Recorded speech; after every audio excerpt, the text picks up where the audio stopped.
Charlie read me a poem just before we came on. And this morning when I was getting ready, I was like, is it even worth putting makeup on? Because last time I saw Charlie, he made me weep profusely for hours and have many breakthroughs. I decided to put it on, and I do have some tissues because we never know where conversations with Charlie will end and start. I was thinking about how to introduce you, and it's almost impossible to share my gratitude for you being in my life, and almost impossible to explain what you do, because you do this simple thing that's really simple. That's the most complicated thing I've ever done, but it's really simple. A bit like, it's not like bedhead, because that's a complete degradation of what I've just said. Like looking like you've got bedhead is actually really hard for anyone that's ever tried it. Like looking messy actually takes fucking ages to get it like right. So I'm going to introduce you by talking about the brunch, which is now the brunch. It's not like a time when we met for brunch, it's the brunch. And to do that, I have to talk about meeting you at summer camp and the all these little events that happened to get me to Bristol to brunch with you. And at summer camp, I already knew you kind of, but not really.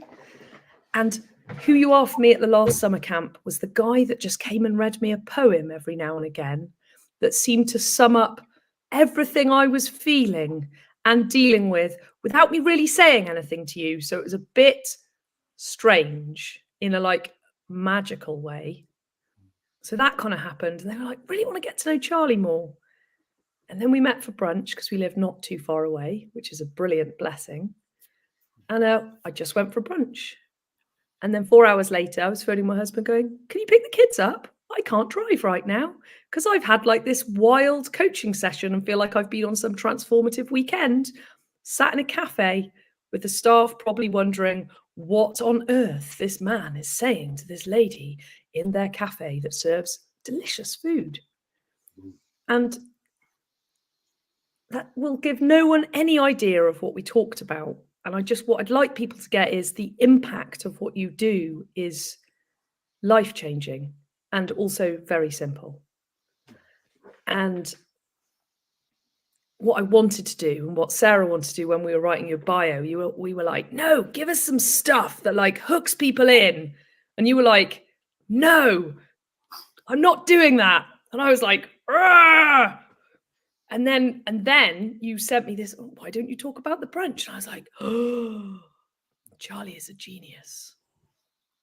And it's so, I think what there is to say is you're so counter what we consider the thing to do, right? Mm-hmm. So humans make everything really fucking complicated and marketing has to be catchy and short. And you're like, no, I'm going to make it simple. And I'm not going to be a catchy and short catchphrase because I don't want to attract people like that. And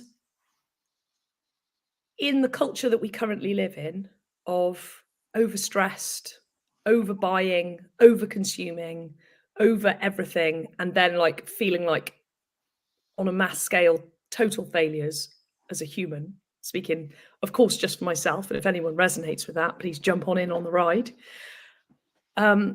You're like a breath of fresh air that makes me feel like everything's going to be okay. So I thank you.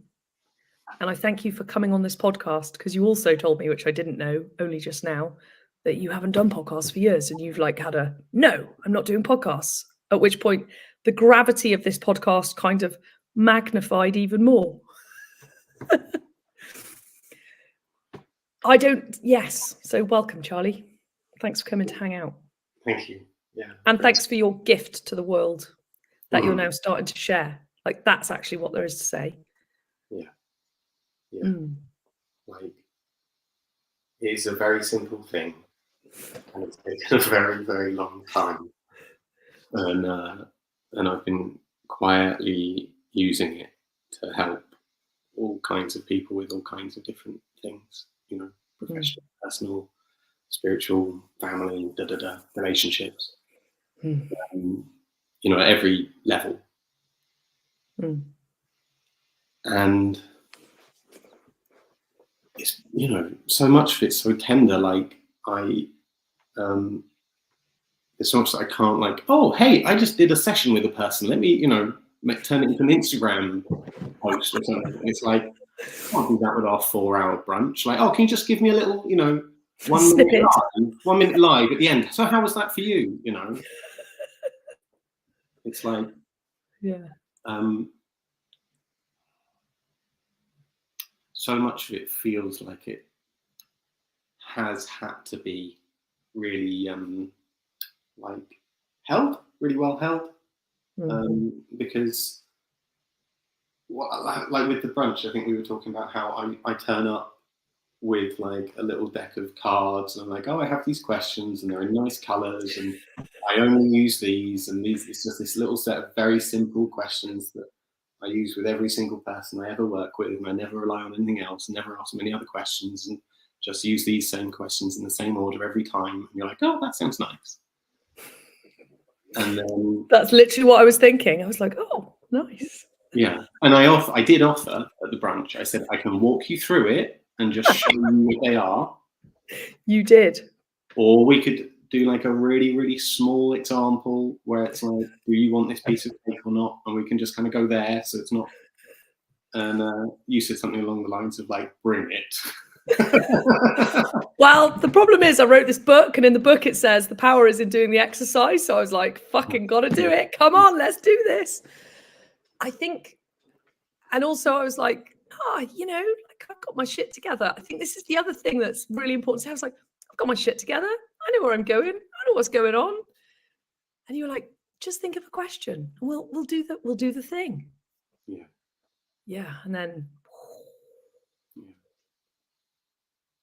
it was like, I thought we were going to Butlins for a day, and we went to like safari, Mauritius, and I don't know, a mountain climb for a few weeks. Yeah. And I don't know how you explain that, because the other magic about what you do is it's so different and so simple that you can't explain it in words. Like you couldn't say, in the next few hours, I'm going to take you on this magical tour and we're going to do all this stuff and because you can't say that either, because it's like, who knows what's going to come up? Because I've since done it with you when you came to my mastermind with the summit, and I did it again. I mean, it was a bit of a different setting with a bigger group and everything. Has a completely different experience. Like everything was a yes. Like it was all good. It was kind of how I thought the cafe would go. Right. Like complete, like just no, I think that's the thing for me that I'm getting in this is like, there's a level to which we have no idea sometimes, or I have no idea what's going to come up, because I delude myself that I'm pretty connected to who I am. And then your questions really get me connected to who I am and what's going on. Yeah. And there's this like, it aligns, but it shows the mismatch. It definitely did in the cafe that day. Yeah, that's exactly it. It's like, how in touch you are with who you are, or how in touch you are with what's happening here and now.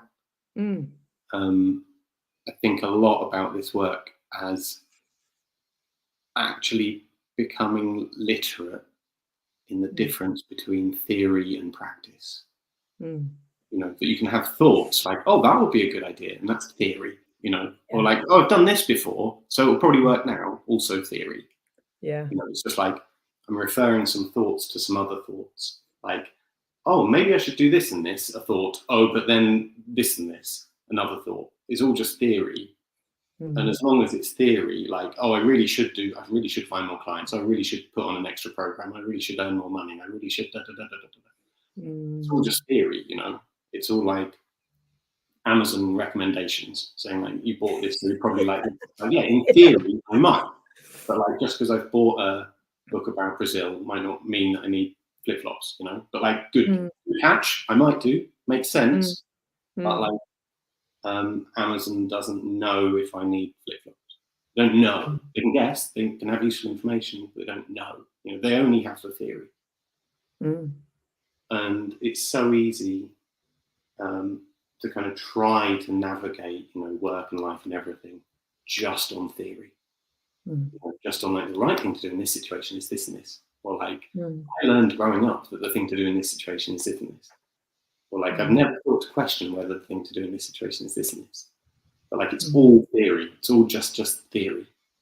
And the thing that's so like devastating is if you meet up and sit in a cafe or at this kitchen table and bring all your theories, and like, oh, in theory everything should be like this, and like my theory is that doing this is exactly all the things that I should be doing.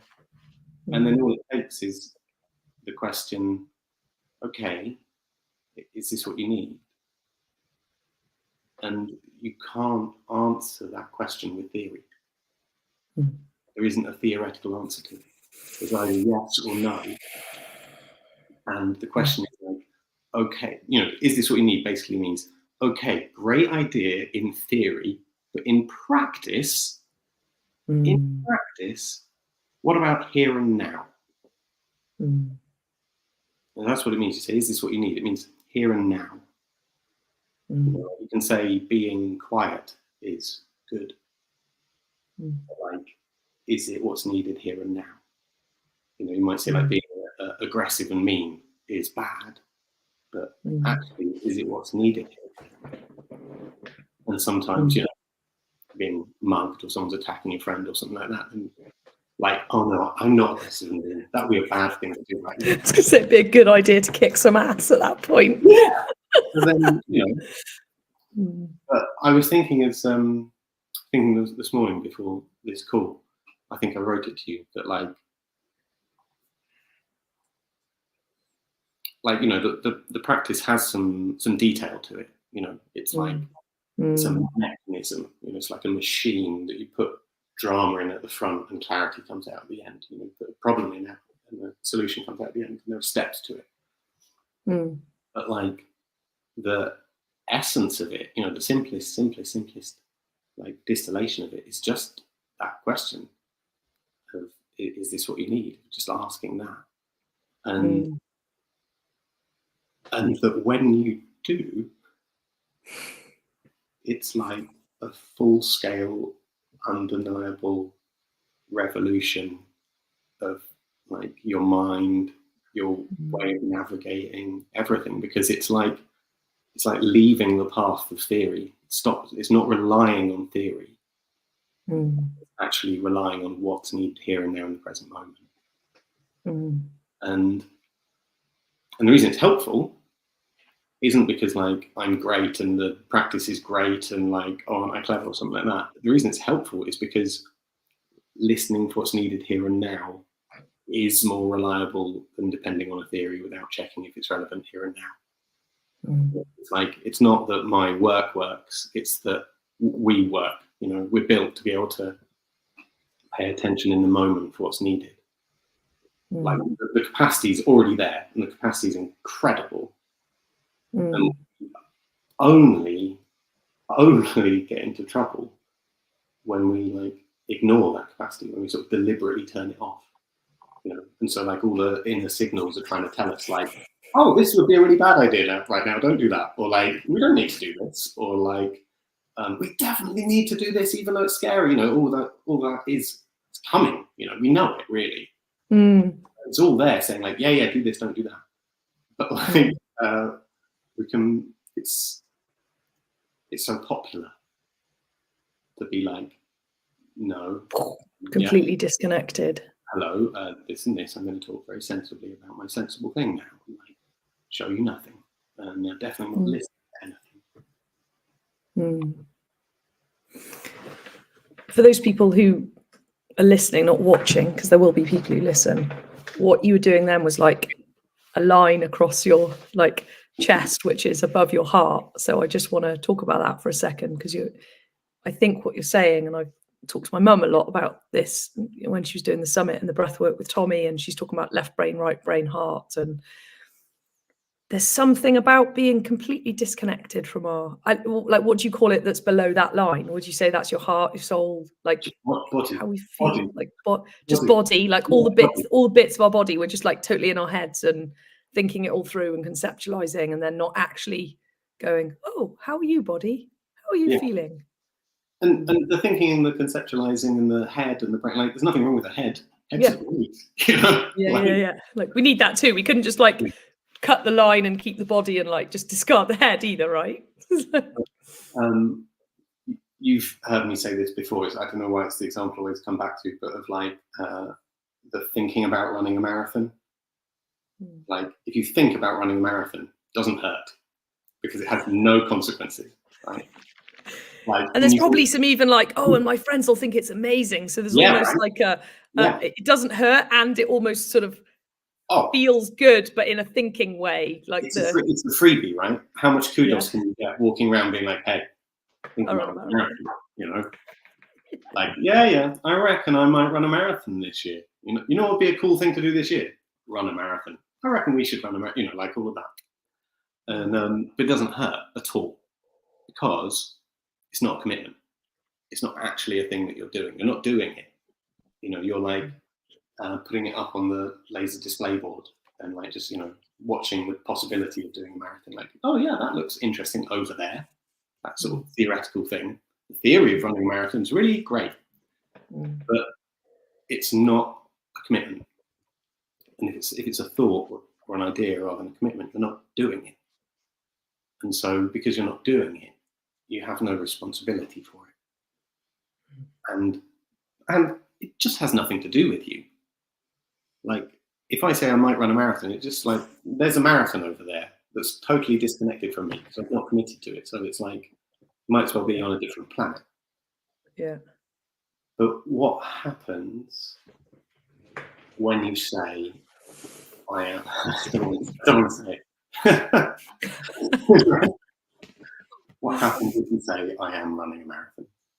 Like I can feel it. I can feel sick. Even though I'm just saying the words to explain an example to you. Like I feel sick because like it means I'm doing it. When I say I am running a marathon, it means I'm doing it. Like in that moment, I'm making the commitment by saying I am doing it. Wow. And so the way I understand it, like this isn't me saying this is how it is, but this is what makes sense and what's useful when working with these sorts of things. It's like thoughts kind of float in and out. You know, like, oh, maybe I should go on holiday, and it floats in, it floats out again. But when I say I am running a marathon, it's like my body has to hold it. To deal with it. It has to hold on to it. Because in a minute, I'm going to forget about the whole marathon thing. But like, I'm still committed. And if you had to be actively thinking about every single thing that you're committed to, you'd only go to commit to like 2-3 things, right? You'd be like, I'm running a marathon. You're like, oh, but I can't be a husband or run a house or be a parent or have a job because I can't think about all those things at once. And so we have this have this storehouse, like where we keep all the things that we're doing that we're not actually thinking about in the moment. And I think that storehouse, I don't know if it's literally like this, it's just the sort of, you know, subjective experience of it. It's like, it's your body. You know, like, I'm thinking of running a marathon that can, or like thinking of running a marathon that can live up here in my head and float in and out. But I am running a marathon. It's like I can't say that and mean it without my body getting involved. And so for me, it's really important to see that as a very simple thing. You know, it's not that like there's the magical wisdom of the body and it's, you know, intuition, or like you have this holder in you or a keeper or nothing like that. It's just that when you say you're doing something, you're doing something and you can feel it. You know, like if the doorbell rings now, like I might in my head go like, oh, I'm gonna get up and answer the door. You know, I'm gonna ask you if we can pause and we'll get up and go and answer the door. And like even before I've moved, I might still be halfway through a sentence or something like that. My body is changed. Because my body, like on the inside, is already getting up to answer the door. And like you might not be able to see it. I've moved an inch. But like we're more than just the outsides, right? Like even just like straightforward, like physically. Like my diaphragm might have tightened, or my thighs might have tightened, ready to move, or my like heart rate might have, you know, shifted, or my you know, breathing or something, because I'm like, oh, I'm gonna have to get up and run to the door. And so like all of that doing is happening on the inside invisibly because of the commitment I've made of I'm going to stand up. And then in the moment where I realize, oh no, it's next door, it's not my doorbell, then all of that so, you know, disappears. And it's a very physical experience, not because of anything kind of kooky and spiritual or something, but just because I'm doing a thing. I'm doing and then not doing. Doing and not doing. Like, can't tell from the outside, but there's this doing and not doing that is created and ended by committing to doing something and uncommitting. And so that's what we confront when I say, like, you know, is this what you need, or something like that. It's like we're moving out of trying to just live only in this little box up in your head of theory, and actually going, wait, what am I doing? What am I doing? You know, like, what are you doing? Where the answer isn't obvious. The answer isn't like, oh, I'm sitting here having a chat with you, Charlie. Like, no, what are you doing? I take sitting down having a chat with you very fucking seriously since that brunch. I consider it deeply before saying, yeah, I'll meet you for brunch. I make sure my day is clear, the kids are being picked up from school, and that, you know, in a brilliant way. When you're talking, it's really interesting, because what it's reminding me of with my clients, so this is so interesting. What it's reminding me of is when people go from doing the money work to saying, yes, I want to be in a joint venture and go into property, which is a big fucking deal. Like, I know how big a deal it is because I'm in that game. And it's a bit like running a marathon. And I don't talk about it like running a marathon. I talk about it like climbing Everest as a team. And we have quite a big chat. And now I'm going, hang on, there's a different way to do this. And the words I use is, when the rubber hits the road, you'll really know if you're in or not. And people get, you know, I have a success rate with JV, but I also have a quote unquote failure rate, which I actually see as a success. Because if you've figured out you don't want to do property before you've actually bought property, that's a massive win in the property world. If you haven't spent 20 grand on a course, or you haven't put a deposit down on a house, and you've figured that it's not what you need, which I'm now getting like a language for, that's a win. But it occurs to people like a failure, like, oh, but I've spent years thinking I want to get financially free through property. And my mind's now going, this is so powerful, because it gets people, this is how it feels. It'd be interesting to hear what you say. What I'm going is, I'm going, oh, people can check out the rubber hitting the road before the rubber actually hitting the road. 100%. So they can figure it out. Even figuring out is kind of a brain thing, and it's not a brain thing, but they can work out whether it's for them or not, without having to go through a few months worth of pain and dreams, and then realizing like it's not their thing, and then all the disappointment, and they're like, this just, and I'm not diminishing those people's journey, just for anyone who's listening to this who's been through that. It's powerful, and I'm forever looking as a like coach, people helper type person to like help people figure stuff out in a less painful way. Right. Oh, yeah. You know, because it's painful, like it fucking hurts. Yeah. And one of the things you said that I've written down, I was like, I really want to talk about this. Maybe this is the time, is you want to talk about power, and what I wrote down was, pain is power unlistened to. Yeah. So I want to kind of add that in at this point, and just what you want to speak into that. But I'm just like, oh, wow. This helps people figure stuff out potentially earlier, like using the marathon or the JV in property or whatever it is, have kids, not have kids, whatever, you know. Yeah. I mean, like, before getting to the power part, you know, I was saying like, oh, it's not that my practice is clever, it's that like we're amazing. And what you're saying is like, oh, what? There's a way of kind of finding out if something's like going to be a good or bad idea, like before you do it. And it's like, yeah, it's the imagination. like we have that, you know, like when you say to yourself like, oh, I think I should go to the shops. Like the moment you say it, you see yourself in the shops, right? You're like, oh, I think I should go to Tesco's. and you sort of see yourself in Tesco's, and you're like, oh no, hang on, maybe I need to go to Aldi. And like you're there, in your mind, you're there, and you're playing it out, and you're like, oh wait, no, they don't. And you're walking, no, they don't have that in Tesco. I think, oh, I need to go there. It's not happening. It's not. You're not in Tesco's. You're not in Aldi. You don't have to get in the car, anything like that. But like we've got imaginations. We're brilliant, so we can go places before we go them. You can go like you choose a holiday, like before you've got on the plane, you've like gone there, haven't you? You're like, oh, am I sitting on a beach? Yeah, that doesn't feel quite right. Am I climbing a mountain? Oh, that feels better, a bit better. Like you can go there without going there. Like how wonderful! Isn't that amazing that we can do that? Yeah. And so, and there's no cost. There's no cost to it, right?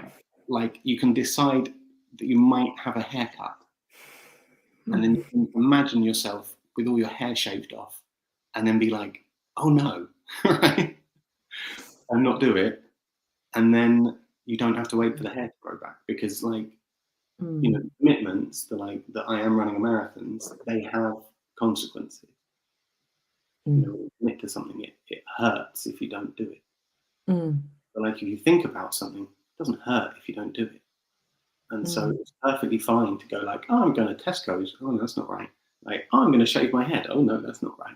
And like, and by trying it on, not just going, oh, pros and cons, and thinking about actually trying it on. Like, why not say like I am running a marathon and be like, oh God, how does that feel? Like you get to sort of be there a bit. You get to be doing it a bit. So there's a distinction then between, because what we started off talking about was like thinking about doing things and getting things conceptually, and how that's not the doing. And now what we're talking about feels like the same thing, but we're wording it differently. We're calling it imagination and we're saying I am. And it's like it sounds on the surface like we're talking about the same thing, and yet they're completely different. Do you see what I mean? Like we were talking about figuring stuff out and being in our heads and like not having our bodies. Yeah. So it's the question, like, where does imagination sit? Because when you say imagination, I think, oh, that's in our head. But imagination then is not. It's a whole body experience, because we get a visceral response when we imagine something. So there's a difference. People listening to like get the two things. Yeah. It sounds like we're talking about the same thing, but it's very different in a feeling way, but I can't articulate it. So it's like if I say to you, what do you think about the Caribbean as a holiday destination, right? You can give opinions on it. You can go like, oh, well, this, and you can tell me some information about rainfall and da-da-da-da-da-da-da. Right? That's thinking about it. Yeah. But there's another thing that we can do, which is to commit to something and see how it feels. No, but like doing it in this frame where you know that you can just uncommit again. Right? And so like this thing I was saying of the like, you can't see if you're doing something or not. You can be sitting at the dinner party and to have already committed to leaving, but no one can see. It's like that. You can be doing something, then not doing something, doing it again, and not doing it again, without actually having to move from your seat. And so it's weird. It's like if I say, oh, I'm going to the Caribbean in the summer for 6 weeks. It's like my body is like, oh, are we? I didn't realize. Okay. Okay. Oh, well, in that case, there's all kinds of things we need to do. And so it's like, you try it on for a minute. Like, oh yeah, I'm going to the Caribbean. And it's like, oh, and it will check in against all the other commitments. And be like, oh, what about the cat? What about I was thinking about the really long flight and how my body was going, oh, really long flight. It's really interesting because we're not even talking about me committing to going to the Caribbean, but my body is processing it. And I'm going, oh, the flight, the time change. Ugh. Yeah. Whereas there'll be people listening to this going, oh, wow, perfect. Oh my God. Amazing. I love a long flight because I can listen to 3 of Alexlouise's podcasts in a row. Yeah. Whatever. Okay, cool. That's very, again, so simple and so complex all at the same time. Can I ask a question? Yeah, go ahead. Yeah. So in the commitments realm, when we have, I'll tell you what I say when I call myself an idiot, right? I'm like, I'm an idiot. Yeah. When I mess something up. Yeah. And it's like, and now we're having this conversation about commitments and the use of the word I am, and then it's reinforcing it. But then there's also, it's like, there's a part of me now in this conversation I'm going, where the fuck did that commitment come from? Like that, like, where does that fit in with all of this stuff? Like these commitments. And it's almost like, to do a different one, you said about answering the door. It's like there's an unsaid commitment that it's your house, and if your doorbell rings, you will answer the door, which is why your body, before you even think about it, is going, I need to answer the door. So how is there a distinguishing, are we creating commitments without even realizing it? Because we're talking very consciously now about choosing commitments and working it through. Yeah. And I'm like, what about all the ones that we chose that we didn't realize we chose? No, exactly. How many times in your life have you said, I am, and then some stuff after that? Yeah. How many? I'm an idiot. How many times have you said, like, oh, I'm not going there again, or like, I'm going to show them, or like, I'm going to have to do this if I'm going to do that? Yeah. Like, how many of those are there in you now?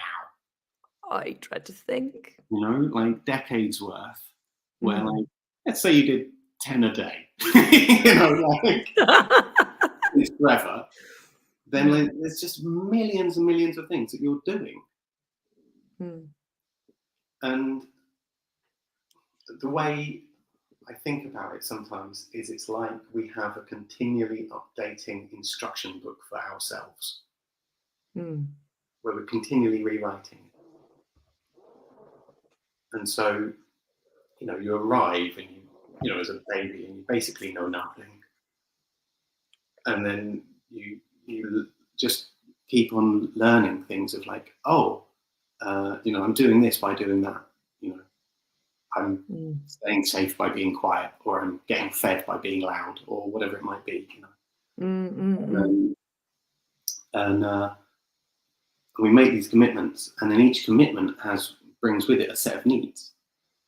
You know, like I am getting a good job, and then there's all the things that trail off that. You know, I'm getting a good job by getting the best marks, you know, by having good extracurricular activities for my UCAS form, or whatever it might be. You know? And there's just these layers and layers of commitments that are like this continually iterating best guess of like how to be Charlie, or how to be Alexlouise, or how to be anyone. But like, it's nearly always going to be a little bit wrong, because it's always written about our best guess from the past, and it can never know anything about the present moment. And so it might have the right answer in there, but like, you have to check, because otherwise it's like going on Amazon and it says, if you like this, you might like this, and you're like, buy. You know, oh, if you like this, you might buy. You know, like, you have to check. And so your example of when you know, something happens, you go like, oh, I'm an idiot. Like, there'll be a really, really like helpful and perfectly makes sense thread of commitments that says, you know, I am, you know, whatever it is, keeping myself safe by doing the right thing, by being clever, by always knowing what to do next. And then it's like, if you don't keep to that commitment, it hurts. And suddenly you're like, I'm hurting. And then that takes you to, what do you think a hurt is? In that moment where you realize you've done something wrong, or you open your inbox and someone sent you a horrible email, or you open your bank account and you're like, oh shit, or whatever it might be. Like, what do you think the hurt is in that moment? Like, what do you perceive it as? Fucking annoying, personally. Like, just to like keep going there, I'm just like, oh, I'm an idiot, and then that's really annoying that I've gone there. So it's like, actually, that, and it's so interesting having this conversation. That, and it's like, I personally, and I don't know what people listening would think or what other people would say to you, but like, I perceive the pain as a pain. Like it's Right, annoying. like And an annoyance. like the pain is a pain and it's in my way and it's holding me back. Right. So like Rather than what you said, pain is the power I listen to. I'm like, oh, so that's kind of a useful switch because it's not how I thought of it. So it's something in the way, it's something holding you back. So it's like the pain is an obstacle, or the pain is a constraint or a restraint. Yeah, and needs to be like pushed through and moved out the way. Yeah. And it sounds like it's something that you're confronted with. It's like something that's happening to you. Yeah. You're like in opposition to.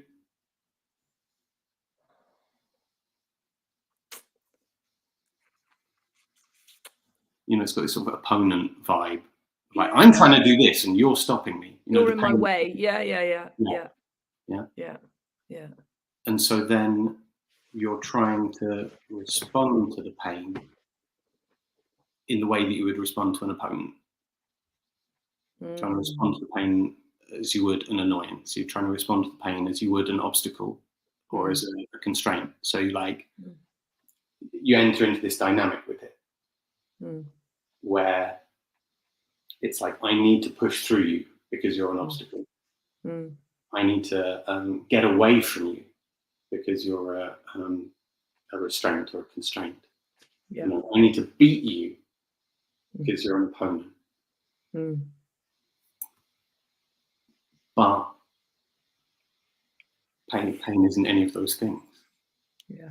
I'm not only getting this in the conversation, I'm getting this in like real life of since the brunch and like the last, I'd say, year and a half, 2 years, I've got like physical pain, not just like a feeling pain, like an ick, like in my hip and my back. And now you're wording this like this. I'm like, I know now that I can't do that to this pain because like this pain is there because I've done that. It feels like I've persistently pushed through, ignored my body, underslept, overworked, like that, all of that stuff. And so now when you say that the pain is unlistened to, it's like, yes, it fucking is. My body's going, if you keep doing this, I'm not gonna, like, I can't keep doing it, even to the point where I get a bit of access and I'm doing things differently and I'm going to yin yoga, which people who know me would be like, you sit in yin yoga, that's hilarious. And it's so opposite to what I've done before. Be like, fuck yin yoga, I'm going to boxercise, and it's like, what you're talking about now is explaining it in a way that's like, okay, I don't have to hate the pain and be annoyed with it because it's annoying. So I find it annoying. The gift of commitments, right? We're talking about the difference between ideas and commitments. Like the idea of running a marathon doesn't hurt, right? Committing to running a marathon, that hurts, right? It brings hurt with it.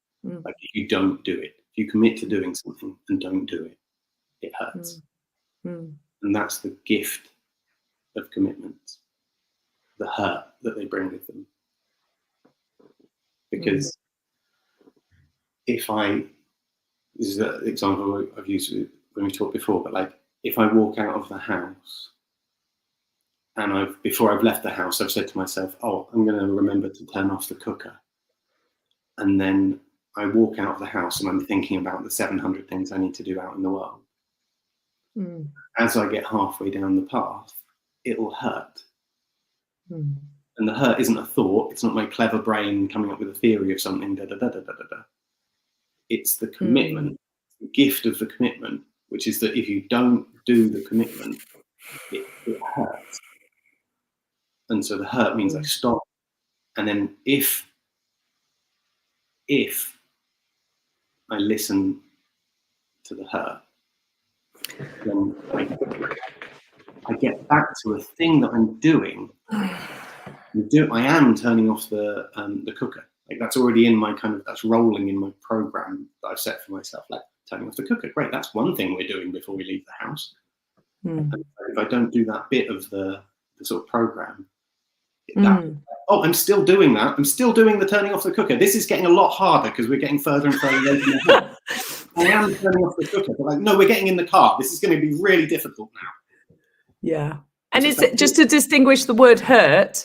Because when you're saying this, I'm like, oh, that I get this feeling when I'm leaving the house. I'm like, something feels off and I can't, and I don't know what it is. And unless I stop and think, or stop and walk backwards into the house, I don't figure the leaving the oven on, or forgetting keys, or forgetting to lock a door, or whatever it is.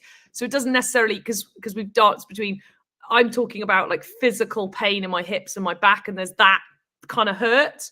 Yeah. And then there's hurt that's like not like someone's hit us or achy, but it's like something's off. Is that what you're talking about? Like the hurt doesn't have to be hurt. It's like there's something's wrong. So like, I mean, I don't really care what word it is. You can call it tension. Yeah. You know, like Okay. tension, tension that's building from the inside. Maybe like call it that. You know. Okay. Yeah. But like, what's really helpful with this practice is to think of that tension that is building from the inside, or pain or hurt or whatever you want to call it, one category of thing where it doesn't really matter, the detail of it doesn't really matter beyond that. Like the tension that's building from the inside, the hurt that's you know, arising. Yeah. Like call it anger, call it frustration, call it sadness, call it sorrow, call it burnout, call it anxiety, call it disappointment, call it an unmet need, call it an unrealized ambition, call it a dream that's nagging at you, call it an irritation, call it an annoyance, call it whatever. It doesn't matter at all. It makes no difference. It's just it's a thing that you're doing. And if you don't know what the thing that you're doing is, then like you're out of control. You know, like you're doing. You're doing the thing you're doing, and you don't know what it is. You know, what are you doing? I don't know. Like, know what you're doing. That's the clarity practice in a nutshell, right? Know what you're doing, and in that moment where it hurts because you're walking down the path and you're like, oh, I'm not sure about that. You don't know what you're doing. You know, if I'm like preparing for this podcast and I'm like, I'm you know, scared. Like I can say like, oh, there's some nervousness. I should, you know, have a chamomile tea, or go for a walk around the park, or like, you know, try and settle myself, do some breathing exercises, Like all of those things might feel like great self-help strategies, but if all of them are ways of me not listening to the nervousness, not getting the message of it, not actually knowing what I'm doing, because there's something I'm doing that's going to try and complete its doing, and I'm not paying attention to it. Like if I don't hear that, it's beyond my control, you know, and it's just going to keep hurting. Whereas if I listen, like if I'm like, you know, I said I'd do the podcast, I want to do the podcast, you know, like, okay, so I mean, that's all fine, that's all clear, but it still like hurts. And if instead of trying to skip over it, instead of treating her as an opponent, you're like, stupid Charlie, stop being nervous, you silly person. Pull yourself together and get on the podcast. Yeah, you know, like you're a professional, God damn it, right? Yeah. If instead I know that the hurt is nothing more than me doing a thing, me doing a thing that I've chosen to do. That's what the hurt is. If I know that that's what it is, then I listen to it.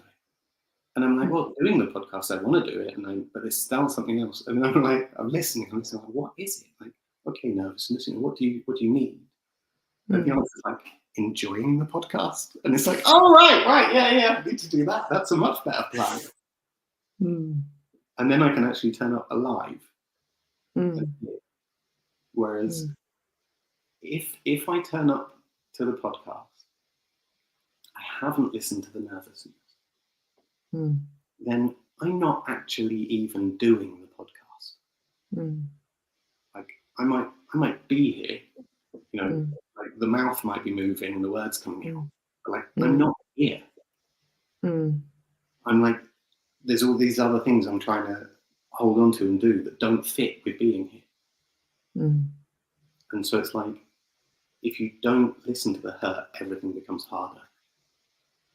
And you end up investing like such a huge portion of your energy and life in trying to overcome the fight that you've set up with yourself. by committing to doing a thing and then not doing it. Mm. By having a part of you trying to tell you something, like, we don't want to do this anymore. You know, we built a successful company and that's what we wanted to find out if we could do. And we have done it. And we have no interest in running a successful company because we want to start the next thing. Like, if you don't listen to that, then like more and more of your energy goes into like, what do I need to do in order to not hear that message? How busy do I have to be to not hear the message?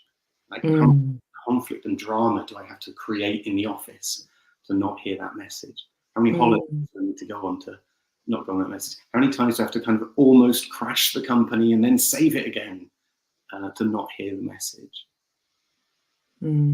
Or you listen, and you're like, oh, I'm not really into this anymore. Started this company and got very successful, but like, just not feeling it right now. If you're like, oh, okay, what am I doing? Running a successful company? Is that what I need? No. What do I need? To like expand and do some different things that I don't know anything about. Is that what I need? Yeah. Oh, great. You know, blah, blah, blah. And all the energy is free again because the energy isn't caught up in this sort of self-conflict. And so that energy that becomes free when it's not used up, you know, the conflict with yourself, that's power.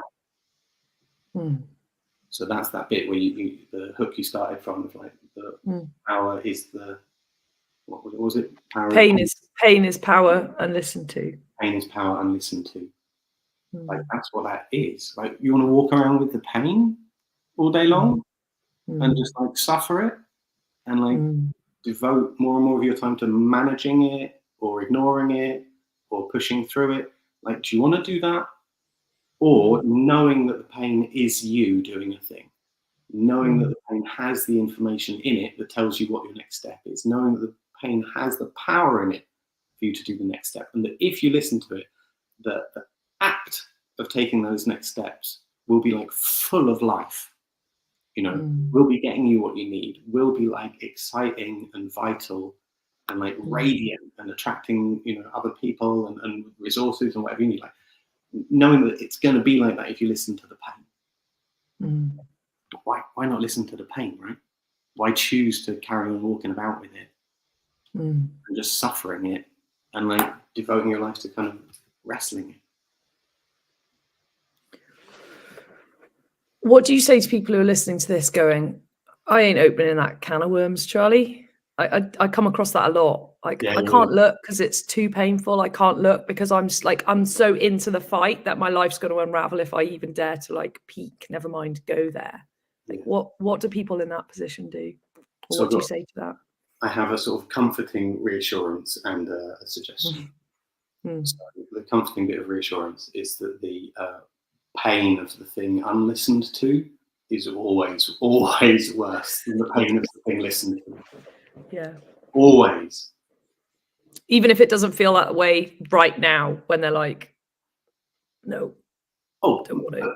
I mean, of course, when you think about looking at it, like, it's going to be like, oh, no, of course. And like, and, you know, here's the thing, like, changing your mind is vulnerable, right? That's it.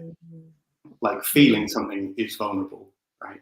So the thing you have to confront is, which is better, being alive or being dead, right? Because dead is an option, you know, like, dead, no vulnerability, you don't have to change your mind, you don't have to feel anything, right? You know, you can be dead and be alive. You know, you can be walking around the streets, lights are on, no one's home, like the people in the Matrix in a computer game. Nothing, don't be vulnerable. Don't listen to yourself or anyone else. Don't pay any attention to the current moment. And all of those things have a lot going for them.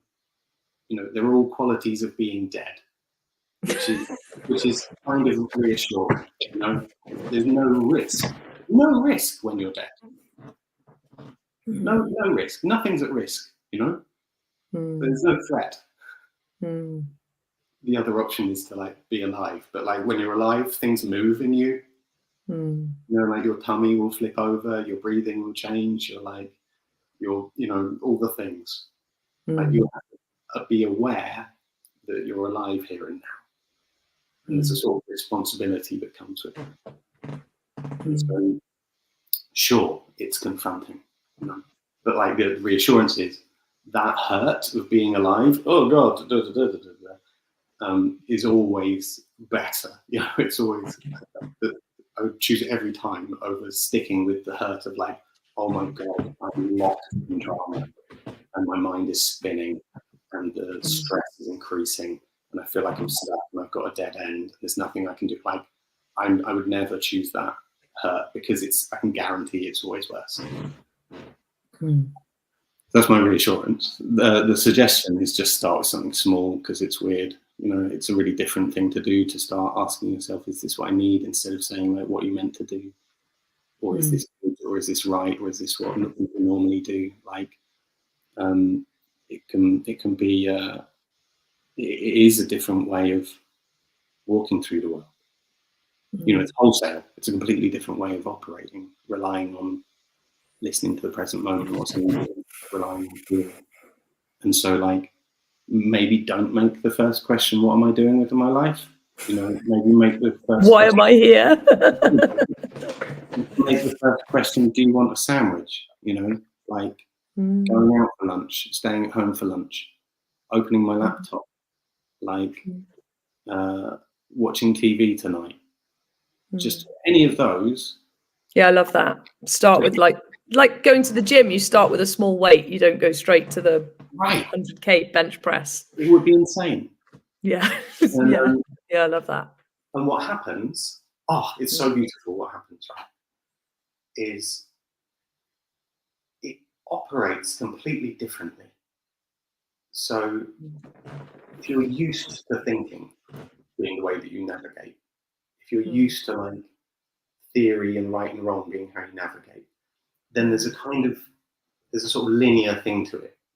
We're just like, this thing, I'm thinking a thing that's a good idea, and then I'll do the things that are in the good idea, and then I'm done. But if you're listening for what's needed, like there's so much surprise in it, right? There's so much like, I have no idea what's coming now, right? And that can be unnerving. Yeah. And there's this moment before it gets clear, where it's where you can think, I am never going to get clear, right? So like the example I use quite often is when my daughter was in nursery. Go and, you know, drop her off 8:30, 8:45 in the morning, take her through the gate, drop her off. All the other parents disappear off, running to their jobs. I go back to the car, sit in my car, and I'm like, right, going home, starting work. Is that what I need? No. Oh, God. Fuck. I'm like, seriously? I'm like, no, come on. Going home, doing some work, you know, because of all, you know, like these are to-do lists, blah, blah, blah. Going home, doing some work. Is that what I need? No. And it's there's no doubt in it. It's just rock solid. Like, I know it's the wrong thing. And like, I've tried going anyway. You know, you get the no and you're like, yeah, but I have to. And then it hurts, it's rubbish, and you don't get what you need because you're doing something you don't need to do. And where is the sense in doing something you don't need to do? You don't need to do it. You know? And so I sit there and I'm like, God damn it, I can't go home and do work because I know that's not what I need to do. So, okay, what do I need? Let me try and think. And I'm like, I know, go to a cafe and do some work. Is that what I need? No.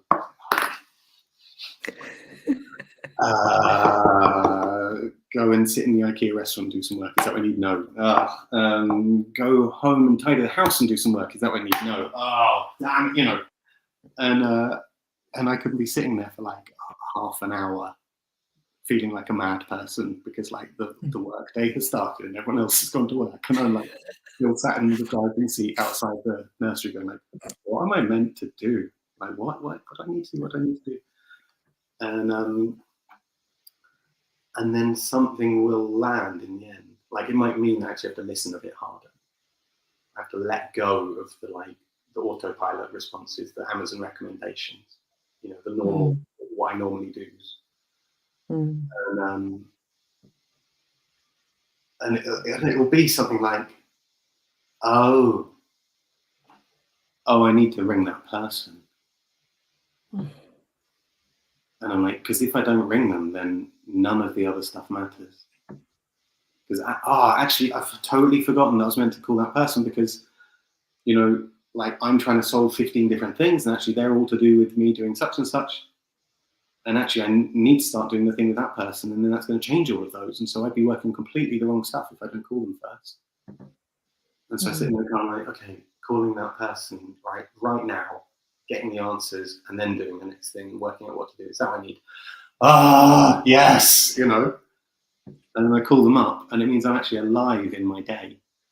I'm alive in my work day or in my day, because I'm doing what's needed, and I'm not trying to like drag myself by my hands through my inbox, whilst a huge part of me is trying to call someone that I've forgotten I'm meant to be called. But in that process of doing that, it's definitely a stretch of like, what the hell am I doing? Like, it hurts, and always the man, you know, just do the next, do something. And it's so easy in that stretch to feel like there is no answer, or if there is an answer, I will never find it. You know, just trapped in this pain forever. But I always know what to do. Like, you always know what to do. And the hurt is only there because it is you. The hurt is you already doing what's needed. It's the part of me that's already like, picking up the phone, calling the person. Like, that's already happening. And so it's not like I'm like going to the British Library and scanning through the, you know, books trying to find, is there a right answer in here somewhere? It's like, no, there's an action you're already taking. You can feel it already happening in you. Scanning for some theory in an infinite list of theories. No, it's a thing you're already actually doing. You can feel you're actually already doing it. And all you're really doing is saying, like, what am I doing? And if you're not used to it, if you're used to just navigating by theory, then that's a really unsettling time. But if you're used to it, like we were saying with the small things, you're used to going like, I don't know what I want for dinner. That's weird. Take away for dinner. Is that what I need? Oh, no. And like finding your way to like, I've got that pizza in the freezer. Great. You know, like, I should, you know, these tiny things. Yeah, it's like discovering. It's not actually creating something new, is it? It's listening 100%. to something. It's like listening to something that's already there that we're just not. It's like got my fingers in my ears and I'm going la la la la la la la. Yeah. And taking my fingers out my ears and shutting up for a minute and just going.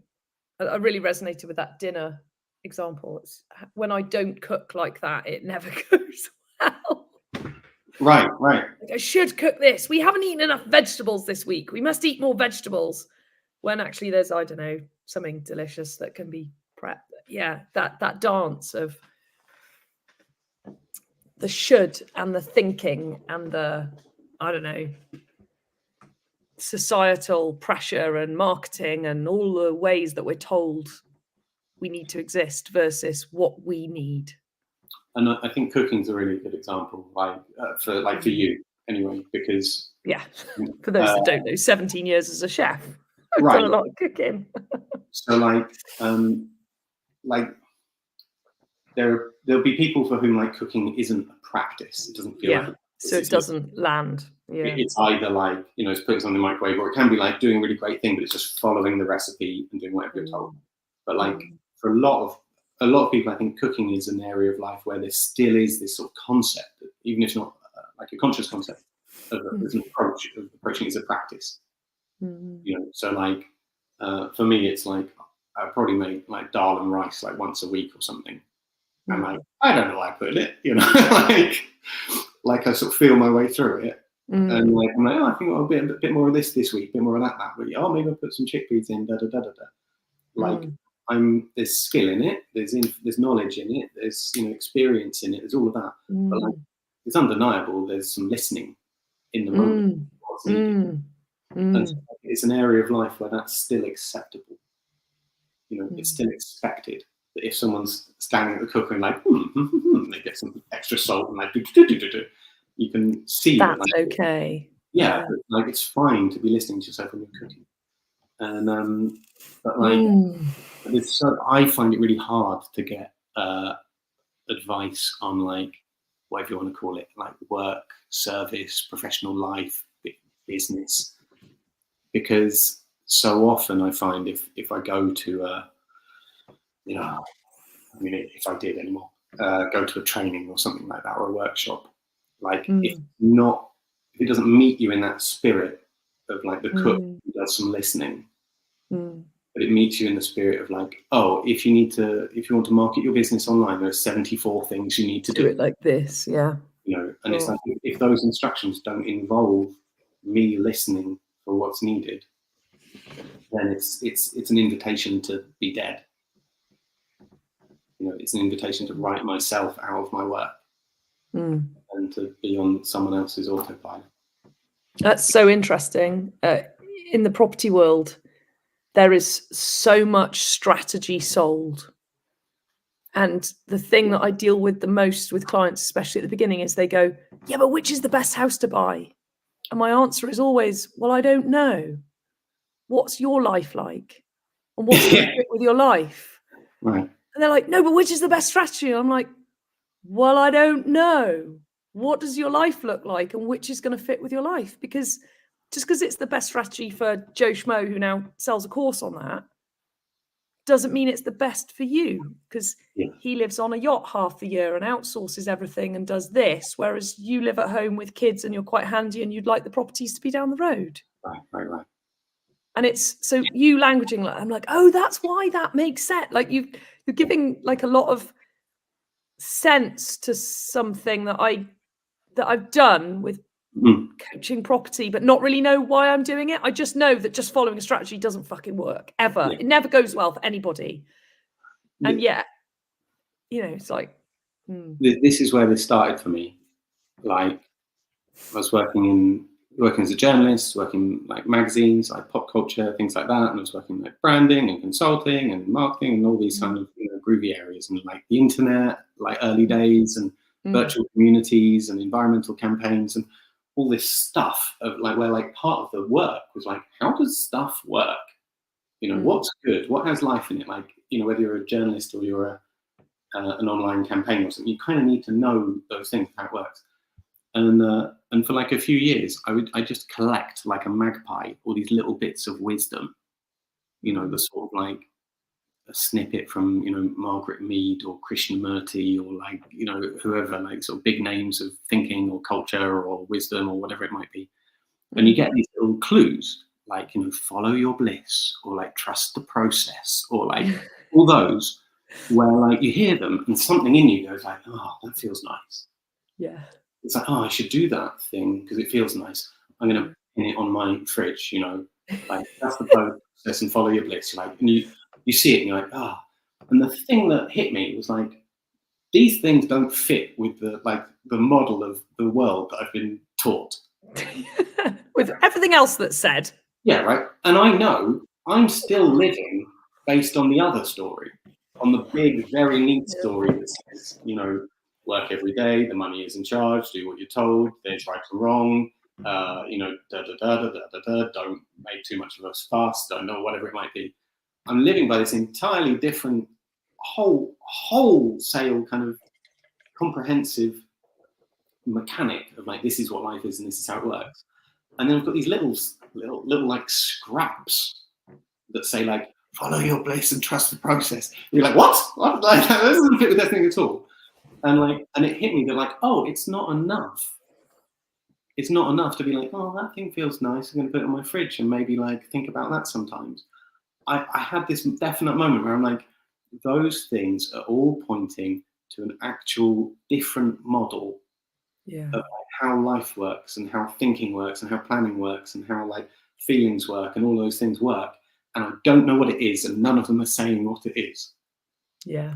Like the feeling keeps on confirming, oh, there's something in this mass of stuff. And so I got all of the scraps literally and gathered them together into a large carrier bag and then put them in my rucksack and we was going to Thailand for 3 months and then spent the 3 months in Thailand going through the carrier bag of scraps, and not wanting to keep on having to carry them in my rucksack because a carry bag full of paper is really, really heavy.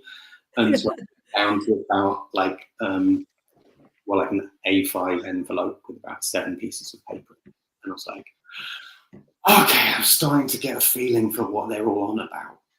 And then that's been my like practice and my path and my work and my devotion and my, contemplation or whatever for like sort of 15 years since then, of going like, I think there's another map, I think I think there's I'm like, oh, these clues fit together. Like, oh, this and that. And then like arriving more and more, like, hugely informed and supported by like Buddhist principles, Buddhist Dharma, and all the like straightforward, undeniable common sense that you can get, if you find the right teachings. Like just working my way to stuff where I'm like, oh, these pieces all fit together, and they actually give a model of the world, a way of looking at the world, or a way of looking at our feelings, or whatever, that actually works. And that if I hold on to that story, if I take that story as the map of what's actually happening, it's like 1 billion times more reliable. Like I might have received the instruction that I should treat her as an opponent or an obstacle or as a restraint, and it's like every time I tried to treat it as that, it didn't work, and it got worse. And it's like it was the best answer I had, so I do that. And if I'm like, oh, the hurt is me doing a thing, and it's a problem because I don't know what that thing is, and it might not be what I need. But if I listen to the hurt, get clear on what I'm doing, and check if it's what's needed, and only do what's needed, then totally reliably the pain goes. Totally reliably, like I come back to life. And then I'm like, oh, okay, I have a map that works now. I don't just have follow the bliss written on the fridge. I have like a practice, I have a language, I have I have a practice in the sense of like I have a thing that I do all the time of asking questions, and a thing that I do all the time of trying to get better at listening for the answers. A thing that I do all the time is like trying to remember more and more quickly that if it's hurting, to do that. If it's hurting, it's not happening to me. You get a shitty email in, and you're like, oh God, what a hurtful email. And you're like, I'm doing a thing. This hurt is me doing a thing. What am I doing? And then listening to that.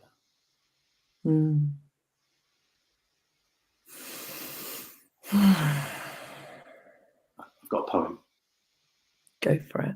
Like, your poems just... do you know, so I used to think I didn't like poetry. And then I met you. And I was like, holy shit, this stuff is insane. Like, before I'd be like, poet, schmo it, whatever. And now I'm like, when you say I've got a poem, I'm like, I'm all in. Because it just, magic. You were saying about the people who want to be told what the best strategy is. They're like, tell me what to do. And they're like, I can't tell you what to do.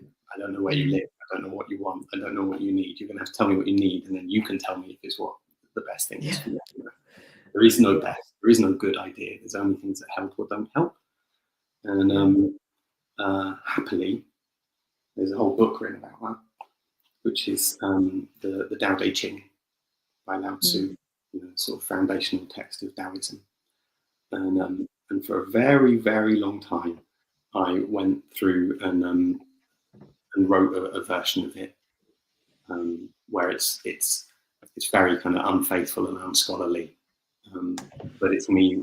I'm going to say that your average human like me could probably understand it a lot better though than the original complex. So that's the hope. And my aim with it was to write a version where I wouldn't have to do any thinking when I read any of the poems. Yeah.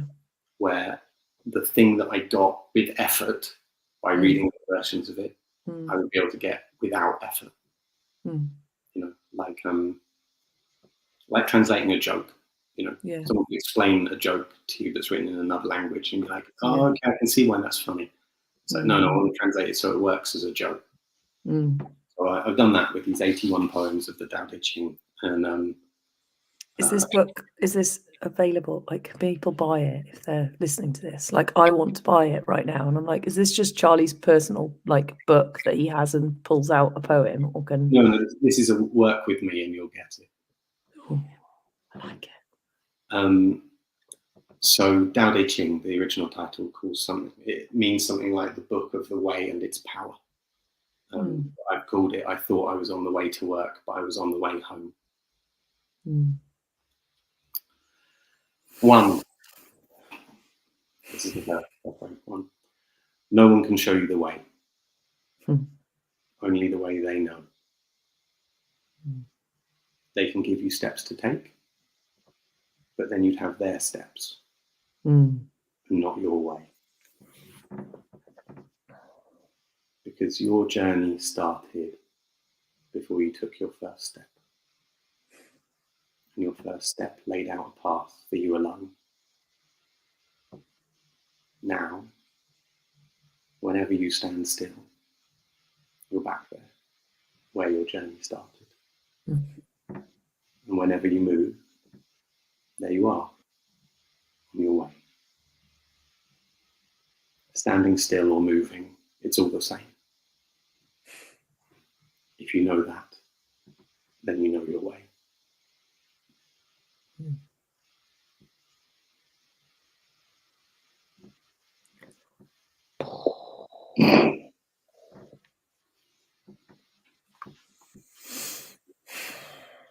It's such a beautiful book. Like, I'm not saying like my version, but like the wisdom that's in it is so helpful. Like, so direct. Like, I can't stand reading like a 300-page business book or self-help book or something and being like, oh, that was one good idea in there or something. Whereas this is like, pam, pam, pam, good idea, pam, pam, you know, like useful insight. So just like, no one can show you the way, only the way they know. Like, oh yeah, oh, that's true. Okay, damn. You know, and then you have to live with it because you know it's true.